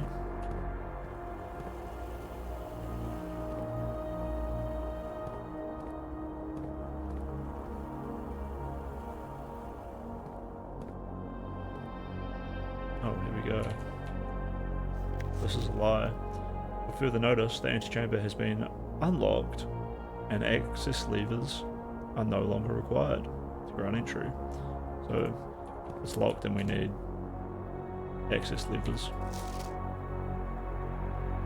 Staff notice, effective the first week of December, payroll for all live out and seasonal staff will be managed electronically, as your attendants will no longer be registered at morning roll call It is doubly important that you do not fail to clock in and out at one of the electronic computer terminals on the estate. Two of these terminals can be found at security, where the punch clock used to be. Terminal where the punch clock used to be, okay. And in the laboratory. Any questions or concerns regarding this process should be directed, as always, to the house manager, Mrs. Barbage, and let's screenshot that terminal password, and maybe I can decode it in Paint.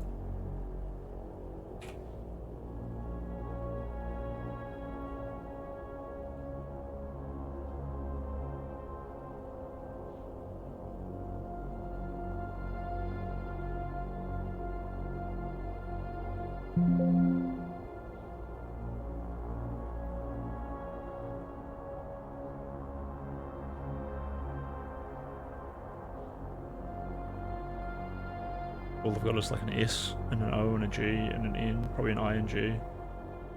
So, not sure, not sure.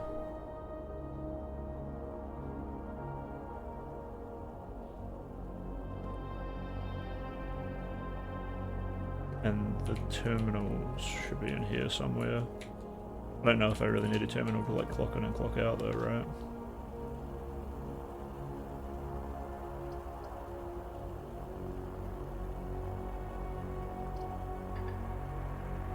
Oh no. So we take the breaker box.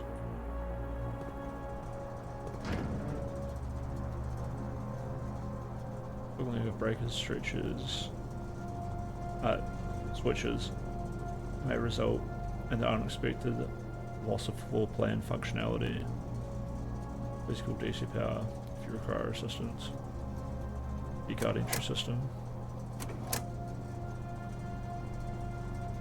Back indicators. I should know better than just to press every button.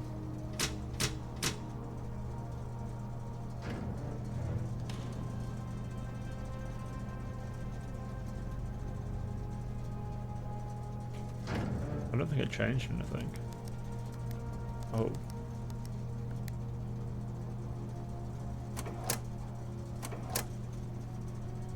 I don't have a key card, so let's turn that off.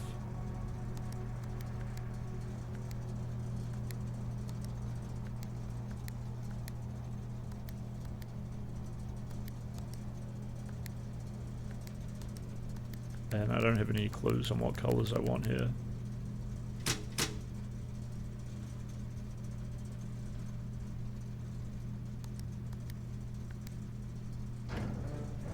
Plus that looks like a tedious puzzle, even if I wanted to.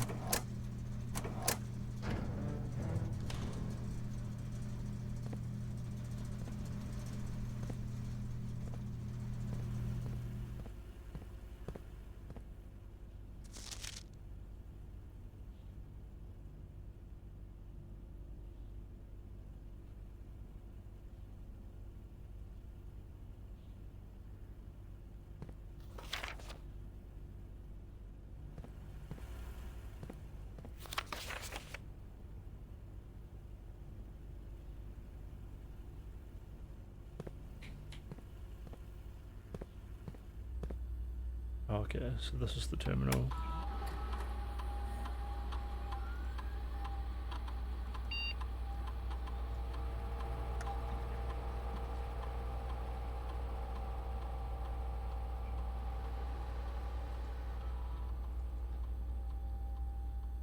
Security doors are doors within the estate. It can only be unlocked with an electronic key card. System is offline. I think I want to keep it offline.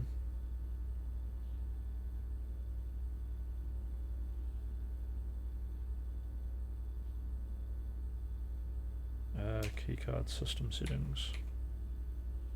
Security level. Be deployed. Amount of keycard security doors. See 1 or 2 security doors with a low setting, or 5 to 6 with high.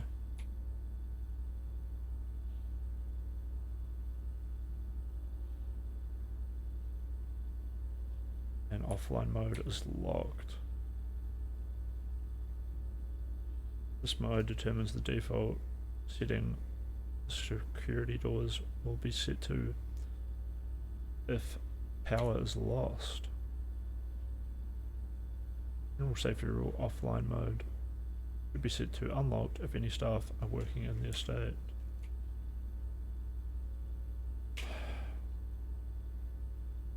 That feels more like me changing the difficulty level of the game, but considering it's like within the game, I'm just gonna go ahead and make it as easy as possible for myself, right? Nice, so we're still at 50 steps. We're actually still... We haven't actually lost any steps.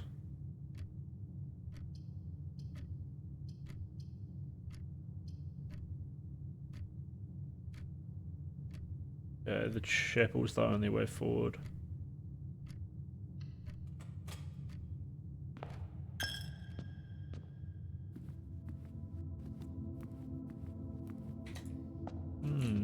Robbed by the religious. Very cool.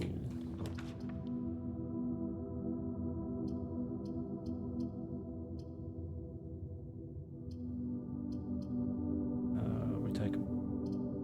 Courtyard could be nice to go deeper, but apparently it gets harder when I go deeper. Let's take a puzzle so that we can get some more gems.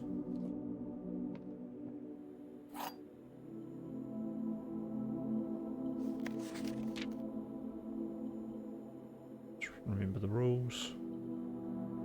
At least one box is true. At least one box is false. And one box has the prize. 3 boxes in the room. 2 boxes empty. This box is one of the 2 empty boxes. Oh.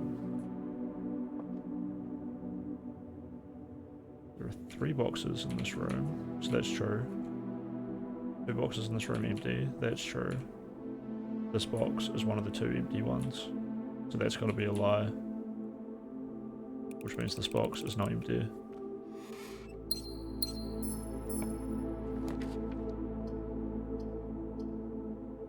Here's clap.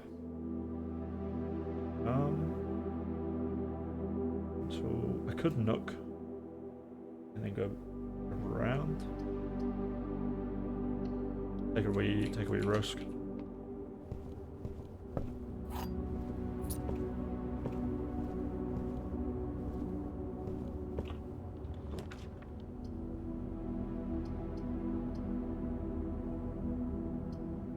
Secret passage leads to a room. Leads to a room of a colour of your choice.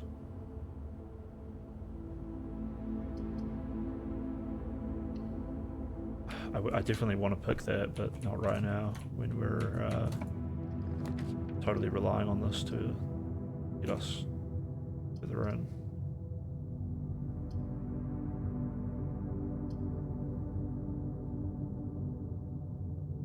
Lame. Oh, I could have re-rolled. No, I could have rolled my dice to get a doorway to go up.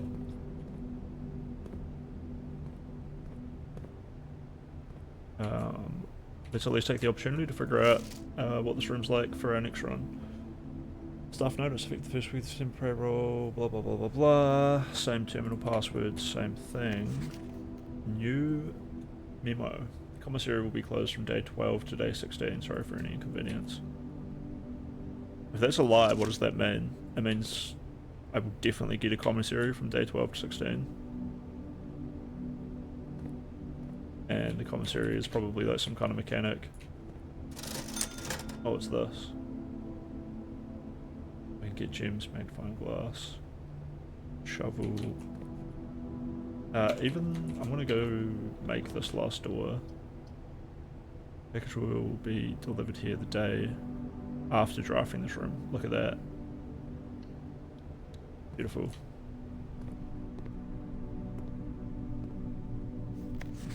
Please return all correspondence and packages addressed to Denny Ravine in order to addressed to Denny Ravine to send it, as he no longer is employed with our staff.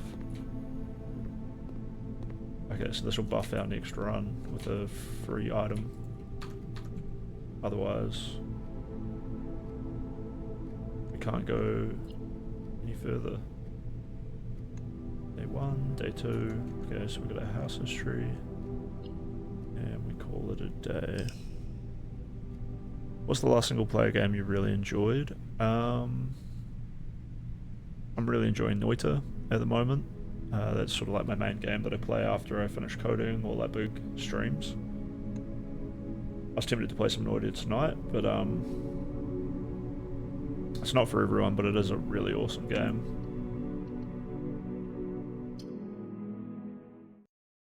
And I played Chants of Sennaar recently, which was really cool. It took me, I think, 10 or 15 hours.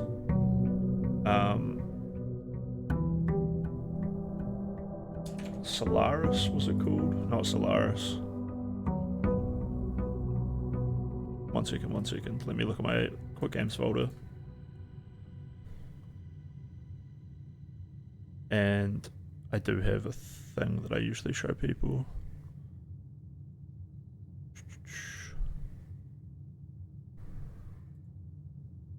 Hold up, let me go find it. I think it's in one of my other scenes.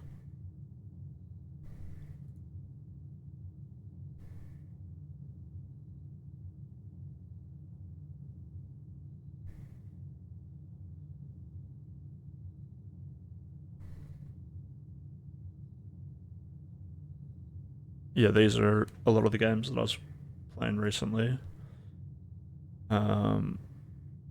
Tunic, Prey, After Us. I was hoping some of my other ones would be on here. 12 Minutes was fun. The Witness was very trolly and a pretty stressful puzzle game. Not like this. This is very chill. Lorelei and the Laser Eyes I'm really looking forward to. Signalis is what I was thinking of. Signalis was really cool. Bit of a slow burn, but when you get to that end point, it really starts to explore like the characters and the world and the settings. Whereas the first 60-70% of the game is just getting you to like play around with those mechanics. And I end up asking myself, why? And then you get to the end of the game, or what you think is going to be the end, because you've like figured out all the mechanics and stuff. And you're like, oh, why am I still not being given answers? And then the game starts to explore what's going on with a whole bunch of pretty interesting things. It was cool. A lot of people call it like one of their favorite games, but I just think it's a good game. Similar to Outer Wilds, I had a good crack at that. It was a lot of fun,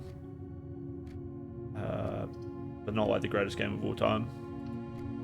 It just managed to do what it wanted to do in a way that's... I think a lot of people try to make puzzle games. This puzzle game is cool because it seems like roguelike, where I can replay it over and over. Not that this is like the most engaging puzzle game. I don't know if I would call these puzzles like hard or anything. This box is white, but it is satisfying, kind of like Balatro or something, right? Like a roguelike. There's a second wind up key in the room. That's probably a lie. This box is white. This box and the white box are both empty. The statement on the white box is true.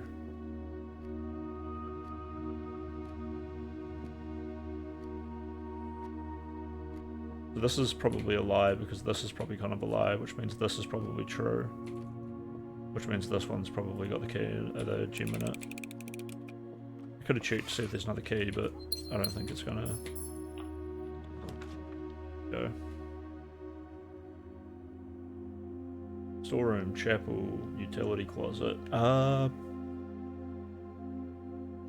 Let's just take a storeroom. The breaker is probably really good, but it's good for later on. So if I get another chance to roll the breaker box, that'll be fine. But you know what I do need right now? Is resources, like gems, keys, and gold. It looks like we got one. It was pretty hard. I haven't played it. Dung Devil actually got it for me, because I've ranted about it as like being one of my favorite games, and Dung Devil was like my best internet buddy. And he wanted to see me play it on stream. But Prey Prey probably does seem kind of hard, but it also seems like it's only hard in the sense that it doesn't hold your hand so much, but the game has seemingly more creativity, and I don't want to just say open world because you're in like a big spaceship, right? But it looks like Prey has a sense of a morality system and game mechanics that don't hold you back in a way that other games do, where they say like, this is good, this is bad. Prey has like a more, why did you do that thing, and are you bad for doing it? When Prey gives you like a new game mechanic, instead of being like, here's a door, it's locked, here's a lever, and you just learned how to pull levers. The only way forward is to pull the lever. So you pull the lever, you understand the game mechanic, you move forward through an unblockable thing. Prey is more the kind of game to be like, here is a gun that sprays foam. You've probably seen the Seth Centek video on it, right? He talks about it. He's like, here's a gun that sprays foam. And now you can use this gun to actually get through like chasms, doors, canals, or not, or you can just totally skip it and go find another way to explore the world. A journey noteworthy. As you continue on your adventure, you may want to consider getting something to scribble down your notes and observations. A pad, scrap paper, or perhaps the most fittingly, a journal will prove to be a valuable tool to you. You will not regret having beside you on your journey. Do they mean in real life? Sorry, there's a helicopter outside. I live in the woods. People deliver me and my neighbours food and helicopters 24/7. Now I'm just spamming keys to see if one of these pulls up a journal. I feel like that's literally telling me to, it's almost an insult. I don't need a journal to map this game out. It's actually pretty simple. Passageway for 2 gems. Yes, please.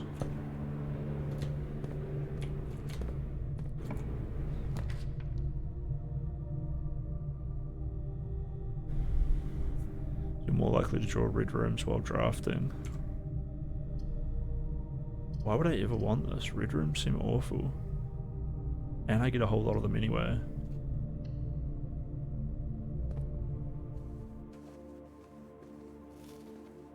Yoink. It is kind of worth exploring.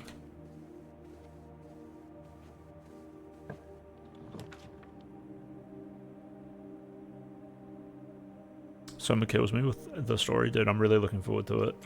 Emro actually recommended that one to me after I had some talks with him about the philosophical nature of being a human and passing through time and space and what we can and cannot know. He's like, oh, there might be a game you really like, and I had already heard of Soma. Liked the horror concept from like Doom 3 has like a very different kind of horror than all the Dooms following it and the ones before it. And other like horror games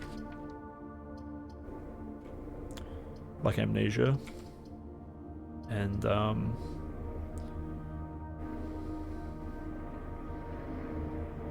okay, what do we do here?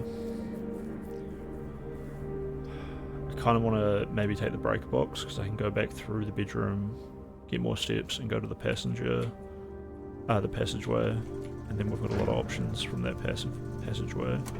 So keycard system off, we'll turn the garage lights on, VAC indicators. I don't get it. Why are these buttons, but they're meant to be indicating something? I don't want to just Google the answer. That would be kind of like cheating. We only cheat here when we don't care about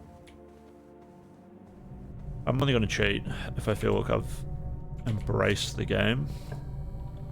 I understand who made the game, what the game dev wanted me to experience. And if I feel like the game dev did a shit job or is fucking with me, or if I'm just really tired and want to see the end, don't have another session in me, then maybe.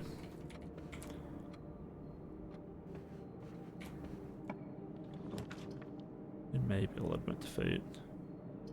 Dream rooms do not cost. When you draft a bedroom, gain 5 steps. Okay, let's take a nursery. Oh, I can't. Okay, let's take a terrace. Oh, I shouldn't have come out here. Actually, maybe I should. This didn't say it had gold. It totally did.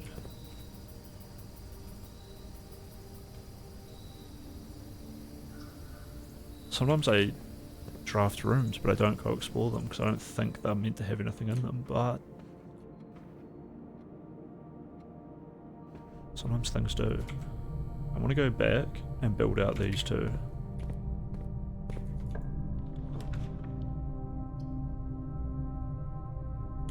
Launder currency. Security room. Okay, I can't, I'll get the mail room. It's a good roll. So this is my company I got from yesterday. Amateur lockpick, coupon book, and 2 keys. Okay, okay. Actually huge. And what? A coupon book. Save 1 gold on each purchase you make in the estate. Huge power up.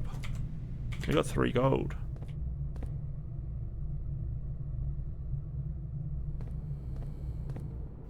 Hopefully.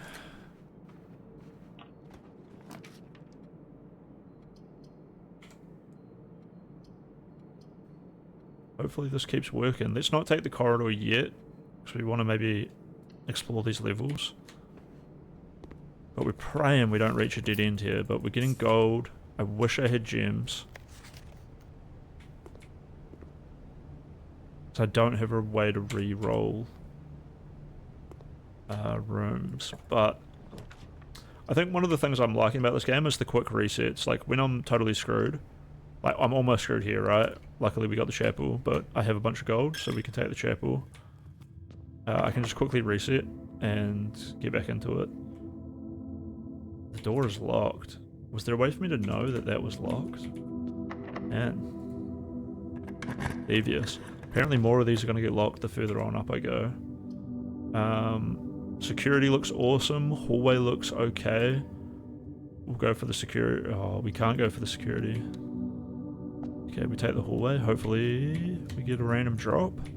No, we get a fake memo. Doors on the west wing are more likely to be locked, but it's a red memo, so it's a lie. Yeah.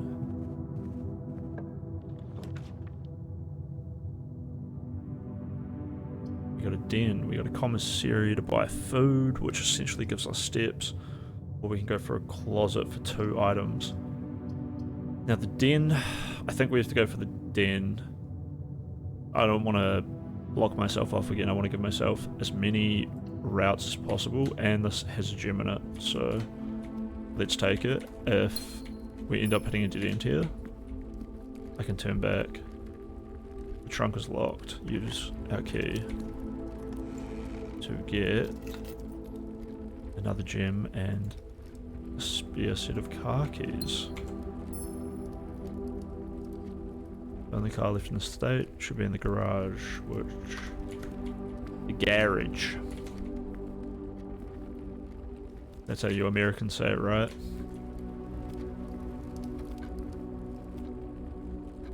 Yeah, we're sitting a high score here.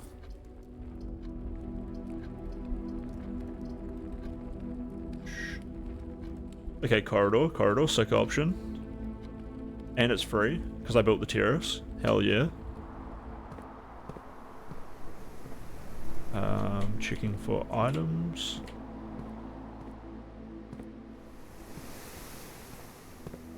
not seeing anything.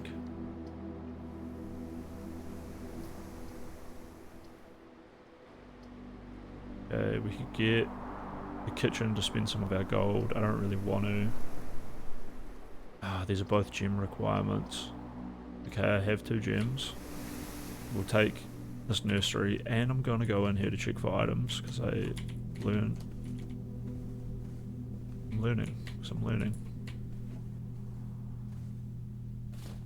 There we go, huge. Ivory dice. Oh, cute. Red Prince by Marion Marigold. There was a red prince who sat on a red throne. He had a red crown made of rubies, and a red castle made of stone. The prince had a love for all things red. It's the only true colour, the prince often said. He could not stand the sight of a canary or a crow. He could not stand the white of a swan on the snow. And he never looked up for fear of the view. He had heard that the sky was not a red hue. So, he always had a book to turn his eyes down. If he was ever outside when the clouds went around. And do you know why? Which book the prince always had? The one that made him happy whenever he was sad. A story you had read in the bath and the bed. And maybe you can guess what the clues that we have said. It was the story of a boy who also wore red, and he looked like our prince from his toes to his head. And as you, my reader, might already assume, this book was quite near you, and in fact in the same room. It was the story of a boy who also wore red, and he looked like our prince from his toes to our head. And as you may read it, oh, I'm clicking on the wrong page. A story. Yeah, the book is in the same room. A story about you, if it needs to be said, and about a red prince and his book, the red book we just read. Oh, that's kind of cute. Even the book was like a little twist. Little twist ending. Very nice. Alright, I'm feeling pretty confident. Oh man, another locked door is kind of lame. It's just worrying how many locked doors there are. Leads to a room of a colour of your choice. Spare room adds locker room, sauna, and pump room to today's draft.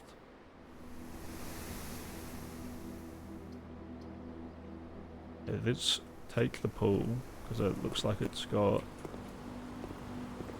Might as well, like explore what we can get in the draft pool. And +1 staff at each time you've drafted observatory.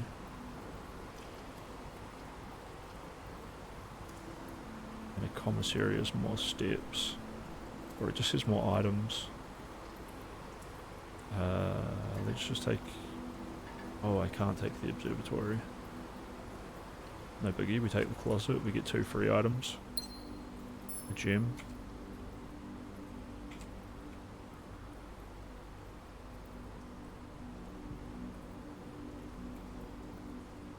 Where's my other item? Oh.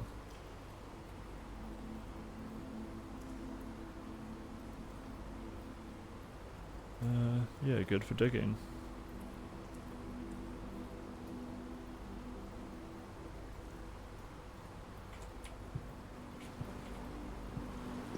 Yeah, lockpick hasn't really come in handy. Yeah, okay, shovel. I don't know. Draft pulls your deck of potential floor plans. Each time you draft, 3 random floor plans are drawn. Blah blah blah.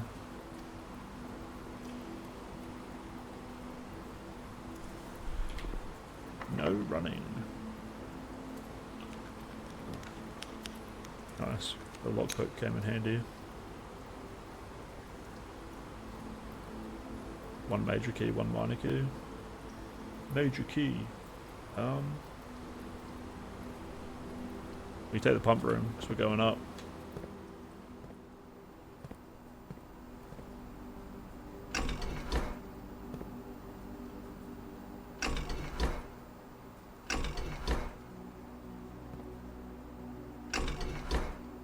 I guess it makes sense that this isn't doing anything. Ah, nice. Do we keep our shovel? We do. The trunk is locked.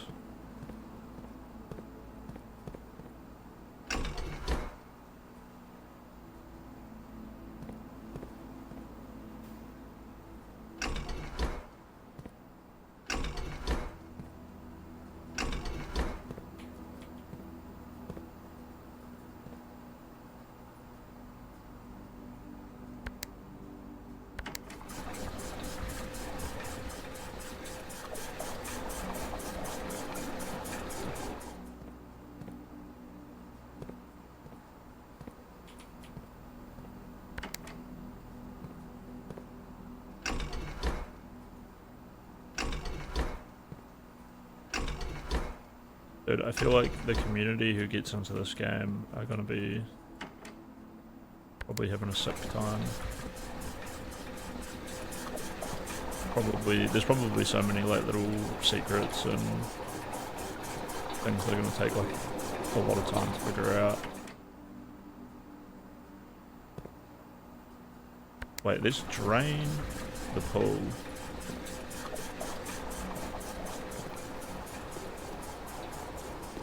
Yeah. Maybe I can like actually grab like, I mean those like lights or little holes.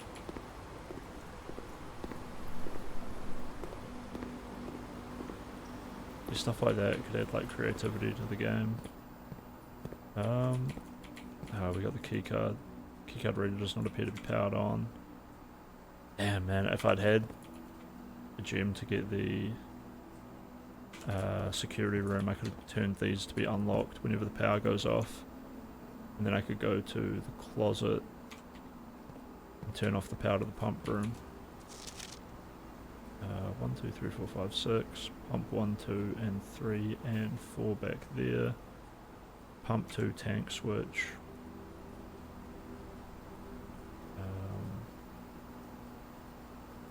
So this is 6 buttons, so this will be 1, 2, 3, 4, 5, 6. And pump 4 goes to the pool. Let me have a look at that tank switch.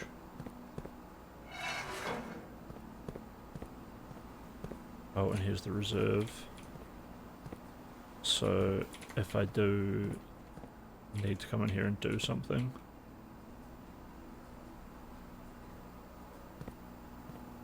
right, and these are all rooms that are like related to water. If I am in those rooms, I guess, and I see something like under the water, I can use that to figure it out. For now I need to backtrack all the way down to this hallway.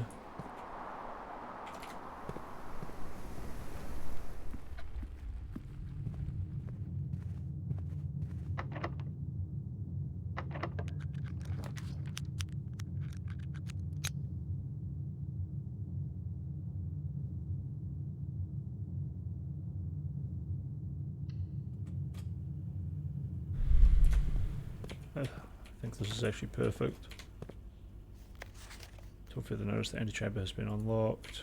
That's a lie. Keycard access security doors are more likely to appear in the state at the higher ranks, otherwise as a redundant security measure, normal doors in their state will also be more likely to be locked. Well that's sick, because I'm pretty sure I can turn all of those keycard doors into open doors on here.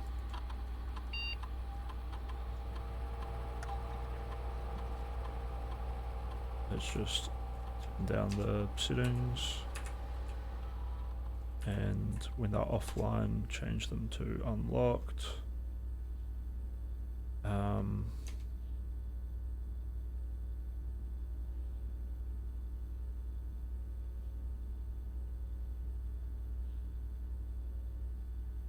Now I need to actually cut the power off to it.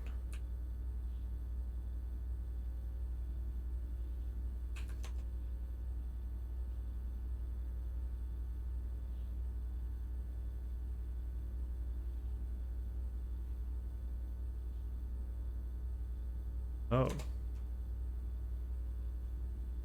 True. wonder what logging in does. Passkey was, the terminal password. It looks like a SWING, swarming.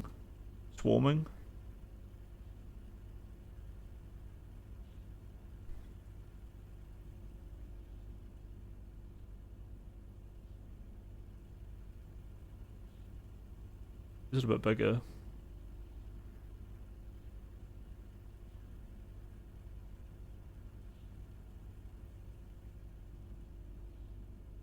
So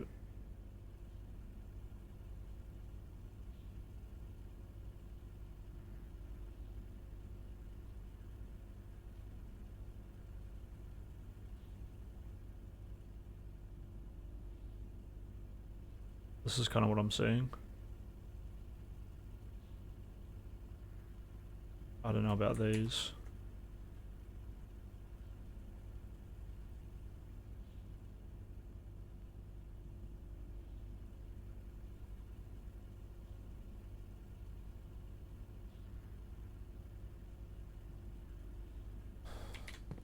I'll try showing, maybe.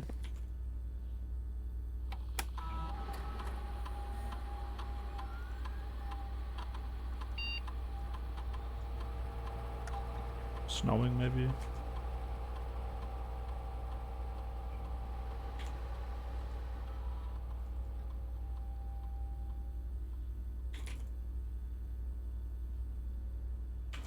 Whatever. Do I go back to the closet and see if I can turn the power off?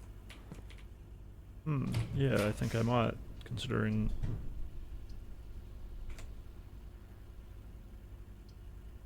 It seems like I can go in here. I don't have gems. You must select one to draft.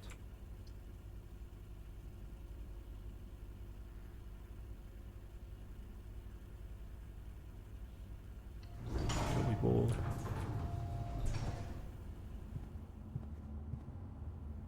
Did I have a key card? Or is it just because I changed the settings?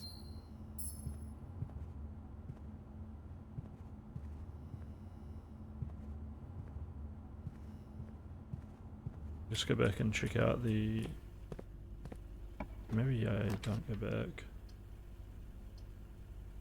But that pump room might be open now. The garage? I do have the key. I do have the car key, which should give me 3 more normal keys.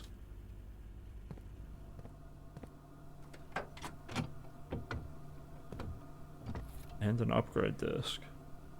Floor plan upgrade disc. Insert into one of the estate terminals to permanently upgrade one of your floor plans. Sick.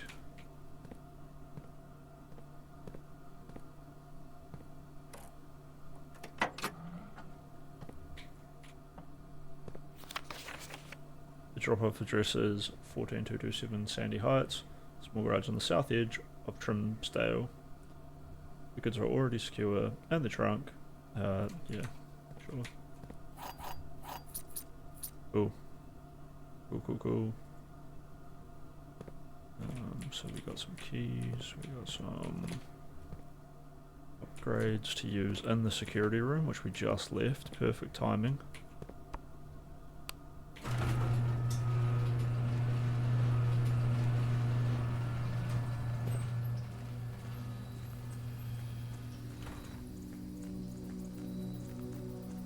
Neat. Oh, this is kind of cool. Wait, is this costing me like any footsteps or anything? So I can come back and forth.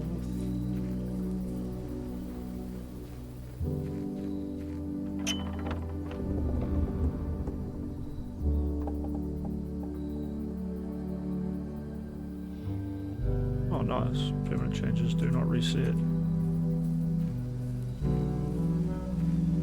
Actually, world building. The game is being emergent. We've got emergent gameplay going on. Toolshed. Trading post, roof cellar. Rooms in your house are more likely to contain dig spots today. Let's go for that. I think I don't have too many rooms left.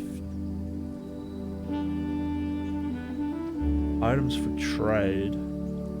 It's not like I have an abundance of anything to trade. I got keys for that lock chest. Let's just... And I don't want to use my dice to re-roll. So we'll just take 2 special items. Battery pack provides juice to battery-powered contraptions. Magnifying glass. Inspect documents in the estate more closely. I wonder if that'll help me get the password for the terminal.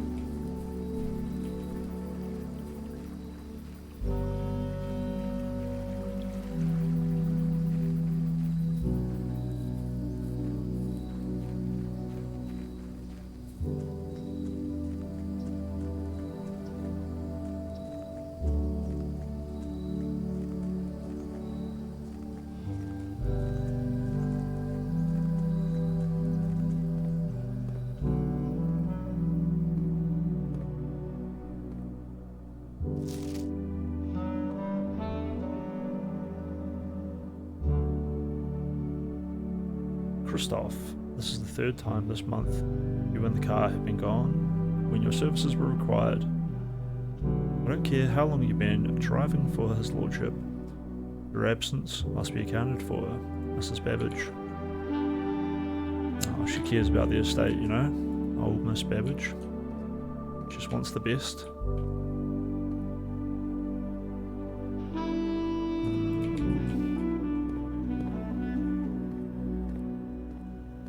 Let's take a look at this. Swan Song. Hell yeah.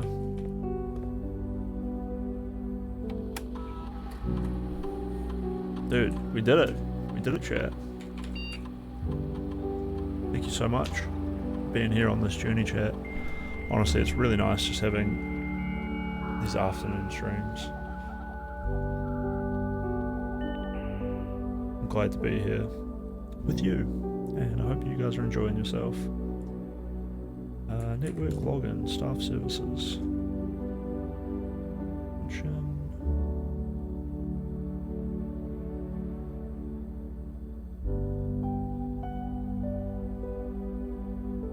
I don't think anyone else has access to this network this month except for you, Simon. So if you're reading this, just know we're all rooting for you.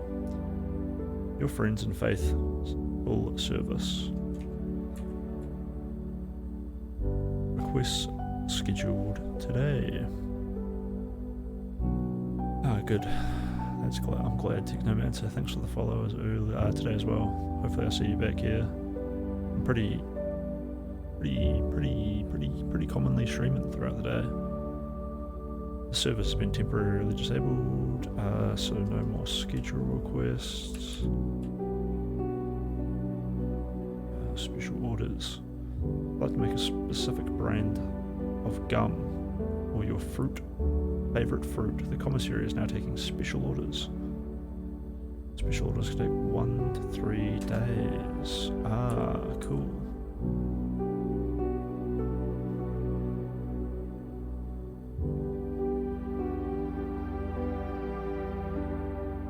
Okay, let's order a sledgehammer to the commissary. That just seems like a free thing that I can buy later.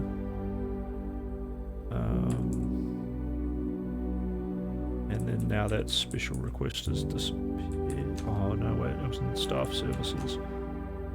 You cannot place another special order while the previous request is processing. Okay, I was thinking the shovel, because just being able to dig for bonus items is nice. But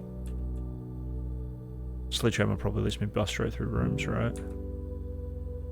Staff, services, remote terminal access. Possible to connect to other active terminals elsewhere on the estate using the RTA remote terminal access.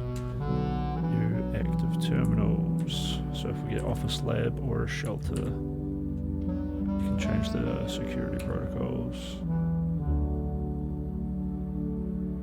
Permissions of this terminal do not allow for access to the electronic mail account. Do so in the office. Data transfers from Sync are not currently available. I heard about Sync earlier, right?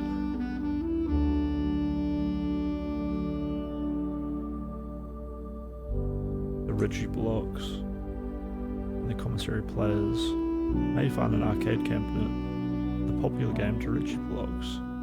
The display of dismay of many board members of the staff. The cabinet has not been in working order for the last several years. Although this game is not currently accessible, it is scheduled to be in a future patch. Oh, I see.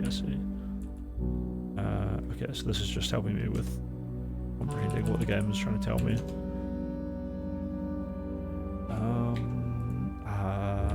Swatch. So Swan Song was that cool little password. I guess hopefully in all future runs I'll be able to use that shit.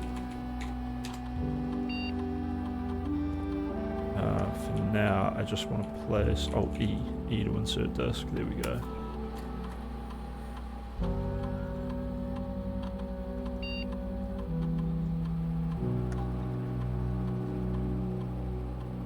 We now have a chance to permanently enhance this room to one of 3 different upgraded floor plans.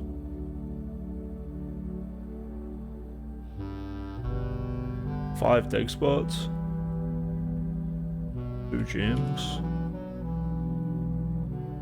Corridor is always unlocked. I think I go for the 5 dig spots.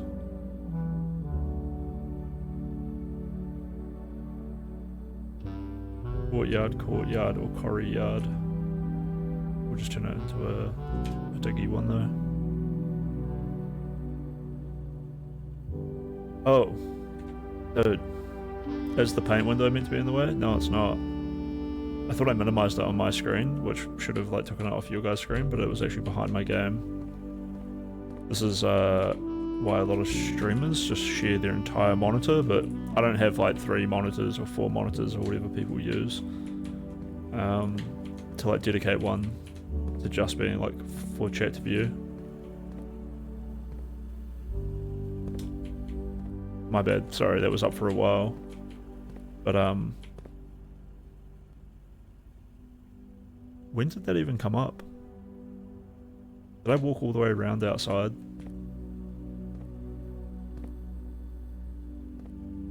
And then find the magnifying glass, and then solve the puzzle that was actually in the paint, and then use it to unlock this terminal.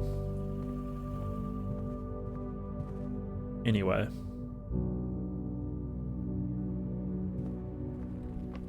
I wonder if this courtyard that I already placed will be upgraded. Doesn't seem like it. So maybe I missed that earlier.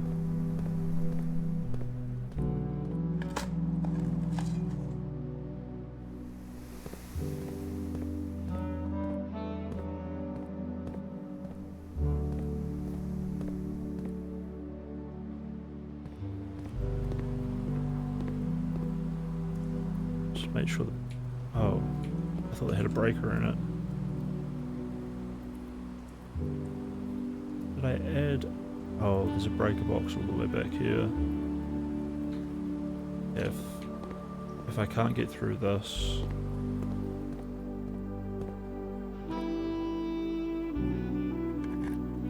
I can go back to the breaker box and maybe try to turn off the power around here.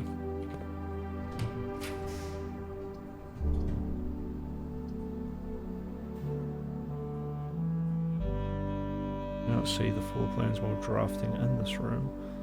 Tomorrow you start with an extra 20 steps. Or the locker room spreads more keys around the house. I'm going to take a risk and go for the dark room.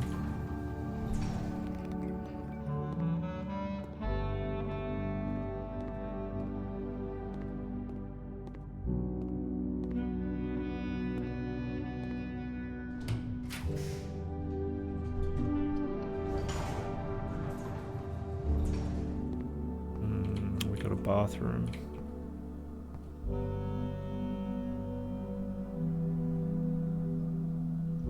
Roomont might go to great lengths to avoid showing guests despite them always probing for its location. Red room, dead end. Okay. Let's pray. Hands up. Let us prayers.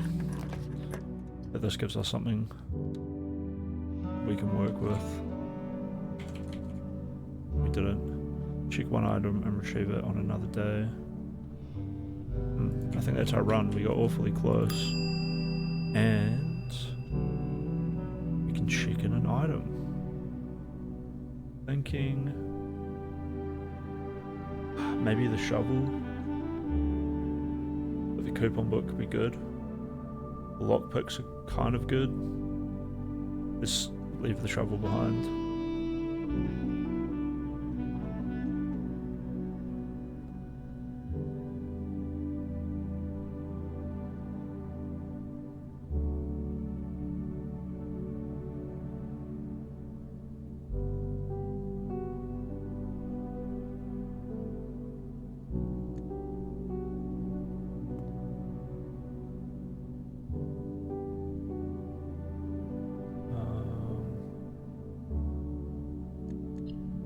Alright, on to day 3. Nothing left here today.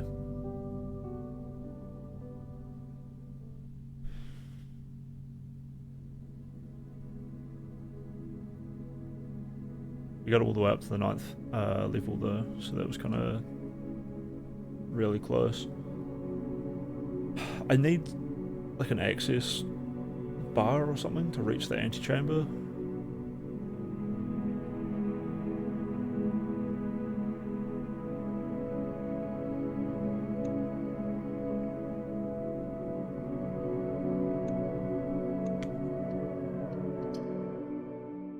And I never like found any hints at how to get them. But I guess we'll try to reach the antechamber. Maybe I can like sledgehammer my way through.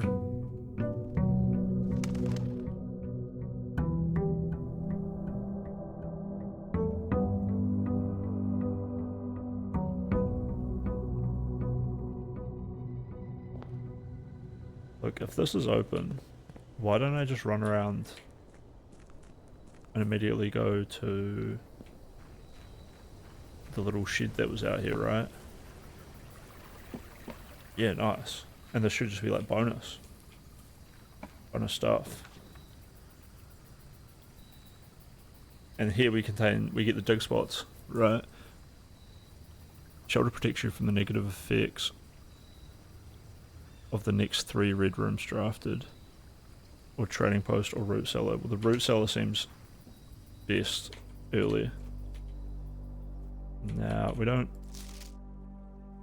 Search continues. Author and illustrator, most fanciful stories. Name Marion Marigold was last seen by someone on Friday getting out of carriage. No signs have been found yet. Dude, is she buried down here?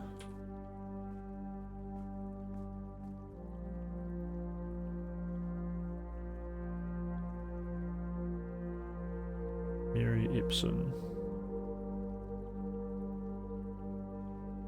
Lord Willem.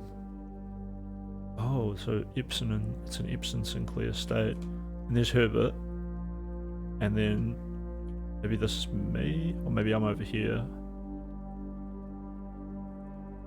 Lady Ashlyn. I'm pretty sure I'm a young boy.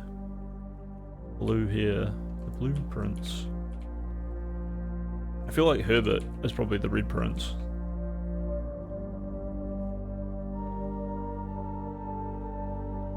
Wait, hold on. Is Mrs. Bobbitt on here or whatever? Nah, she's not.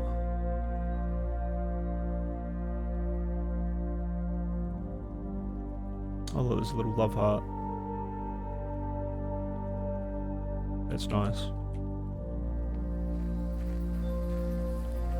You good? I'm the best, dude.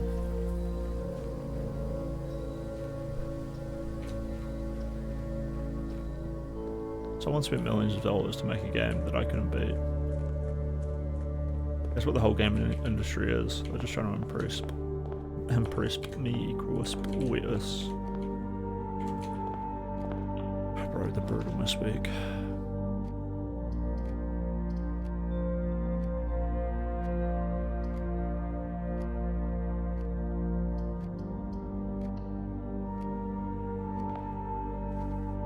Bedroom, nice way to start.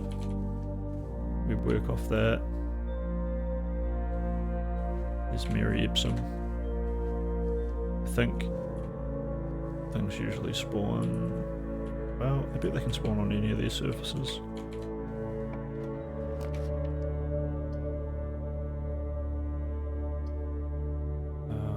Corridor. A parlor, a bedroom. We'll take the parlor.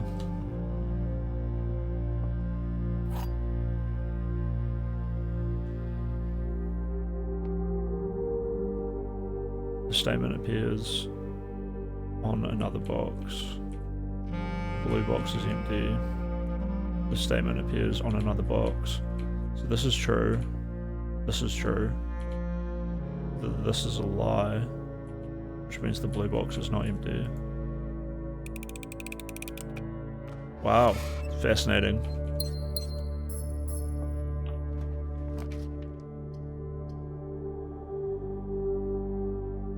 We'll take a den for another gem.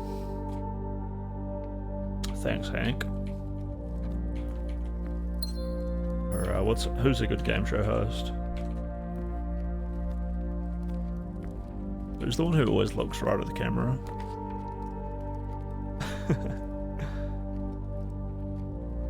Yo, and we go for our shovel.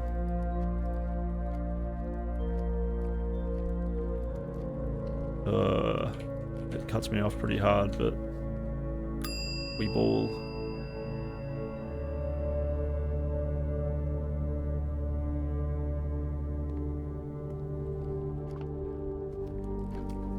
Just checking. Are there any digging spots that I must? I guess I can go this way. And I can go back through the bedroom to get some more steps.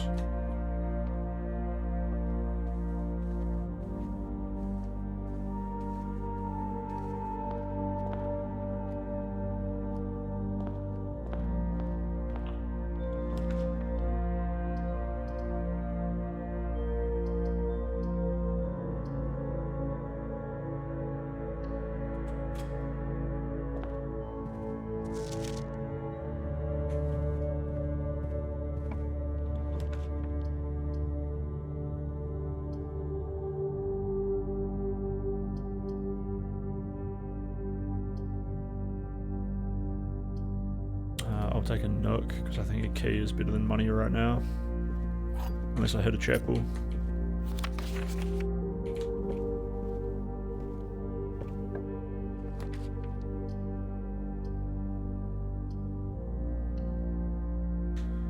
Less the spare room, dude. Saves me. We'll take the pantry for more gold. And food. Beautiful.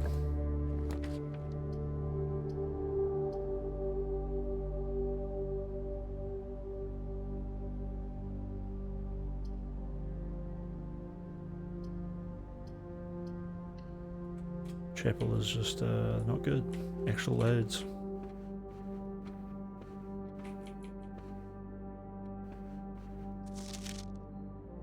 And we'll take the opportunity to draw something really nice here.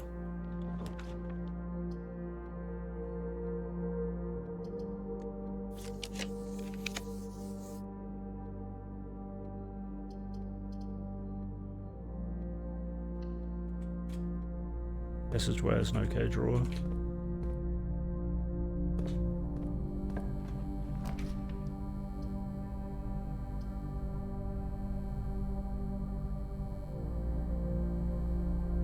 Launder currency. What does that mean? I'm going to take the billiard room, because I don't really have space to checking for holes to dig. We'll see what we get here as well.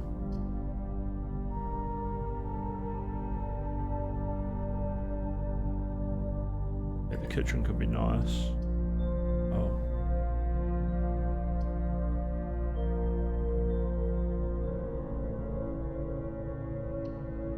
Yeah, we'll chuck a chapel down for safety, but we're not going to use it yet. I'm glad I checked. Put extra gold. Oh yo, this is a puzzle.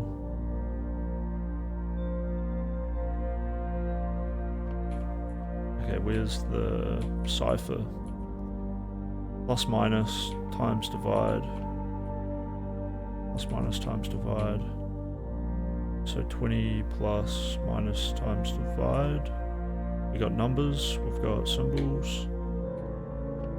I can press it like a button. Is there...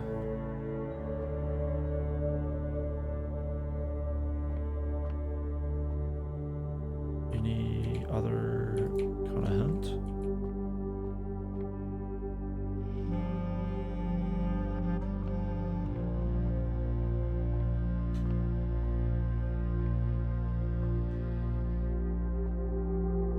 Okay, this.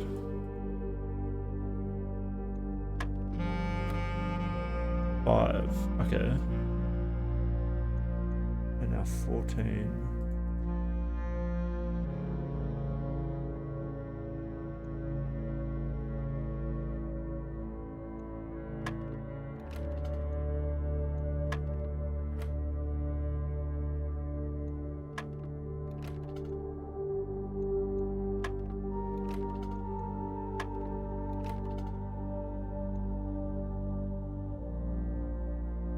Bullseye is worth 21 points, right?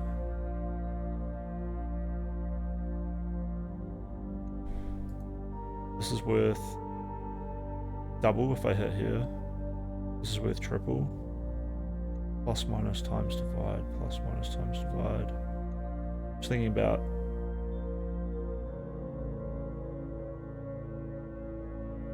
see this? So this is... you don't score any bonus points in darts. If I hit here, this would be maybe like a multiplication. And we got a 5, so like 5 divided, or maybe minus.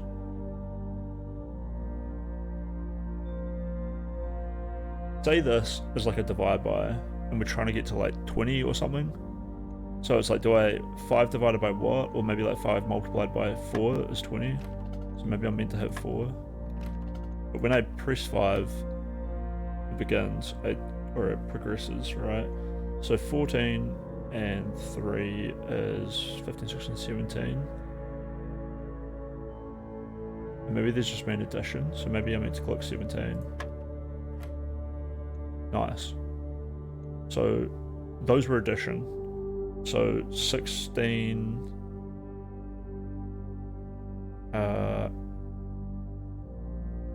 let's just say that, let's just take a guess that this is a minus. So 16 minus 10 is 10.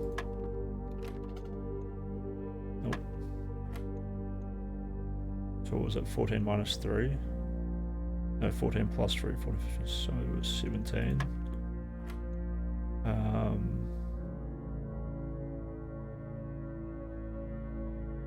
16 minus 10 is 6. Is that what I tried earlier? It worked. So 17 minus 3 is 14. 14, 15, 16, 17. Yeah, 14. So that was minus. That was plus, plus, minus. Am I allowed to step back? Plus, minus. Times divide. Okay, so let's assume that this is times. So 5 times 2 is 10.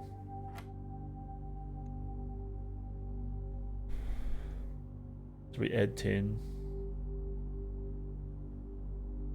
Times it by 4. 40. No, that's... Maybe we go clockwise. 5 times 4 is 20, plus 10 is 30. It can't be that. 5 times 4 is 20. What's it gonna be? How do I know what order to do these? 5 times 4 plus 10. It's like 30.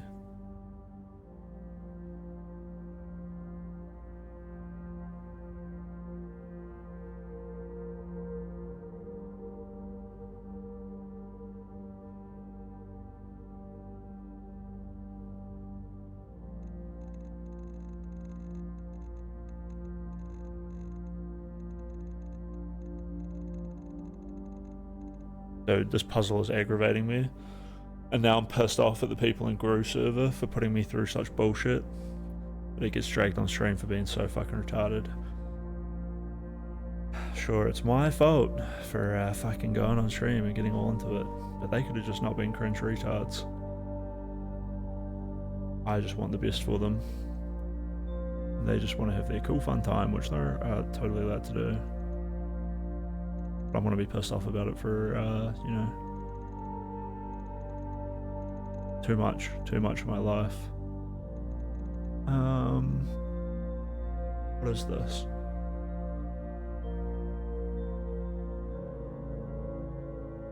Oh, this is a minus, right?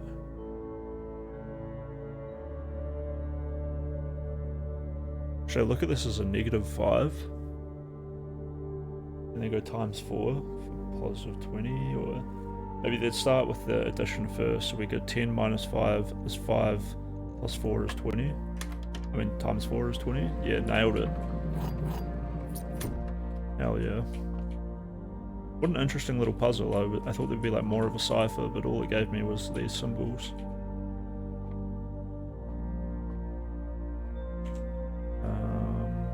Cool. Cool.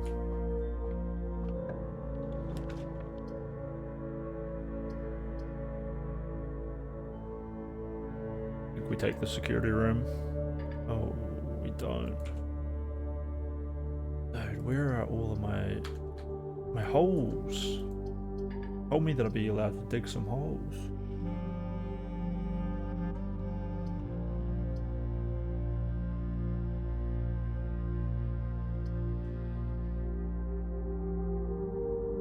Who's pissed? No one's pissed. I was pissed off for a second there. But then I just needed to vent, and then that puzzle broke before me. I think I take the breaker box because it's just kind of useful. I turn the keycard system off. And I turn the garage on. Maybe I turn the dark room off. I think it was on last time I was there. If I turn it off, hopefully that'll turn off the normal like negative trait that the dark room normally has.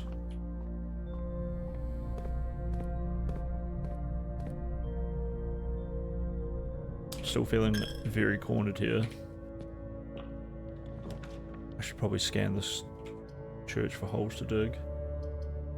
Corridor, commissary, or kitchen. We have to take the corridor. Please give me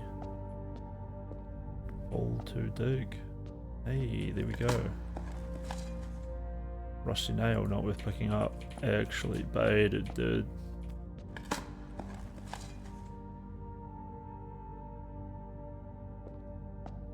And turnip.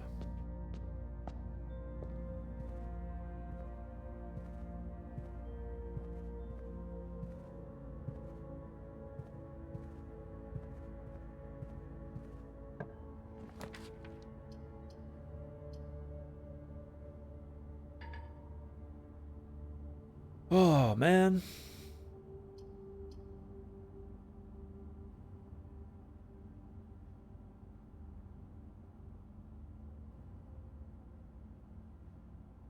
take the items from the closet. Hopefully we get something good, and then we can take it back to the coat check. Pass something on for the next day. But otherwise, that seems to be it. Look at that sledgehammer. That's exactly the kind of thing we wanted. Maybe I take the shovel on to the next day, but also maybe the sledgehammer is kind of actually sick. And I also set the commissary up to have a sledgehammer in it earlier. Time to pass out. Looking forward to catching you next stream, Crisp. Cool, cool, cool. Hey, well, normally I'd be streaming in about 10 hours from now. I'm not sure how I'll be feeling because it's almost 1 AM and I'm feeling pretty awake. But I might just go wake up early and get into it tomorrow like normal anyway. And shatter padlocks, unlocked trunks. Oh, I see. Hey, I really thought that'd be for taking out entire doors. Maybe I'll leave the shovel for tomorrow again. Lock trunks, I mean... Okay, but I feel like I find more holes than I find trunks. Like this one. Holes are bait though. Holes are very baity.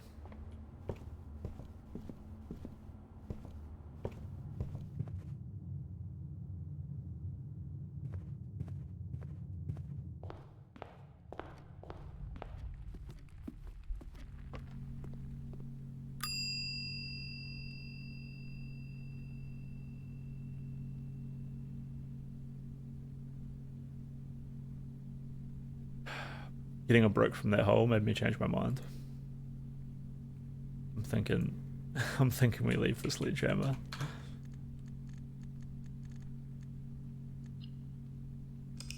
Dude, I wonder how all the other streamers are finding this game. Because I mean, it's just very chill. Like, I could play this in the background while we react to content. You know? But on the other hand, I like chilling, hanging out with you guys. Hope you all enjoy it too.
Ah, fuck. I need to end my stream. Go to sleep. Commit to my adult life.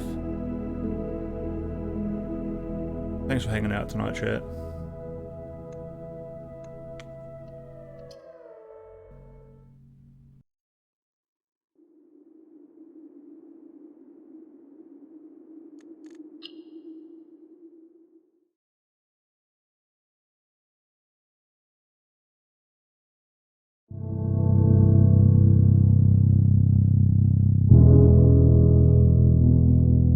Stay for the raid.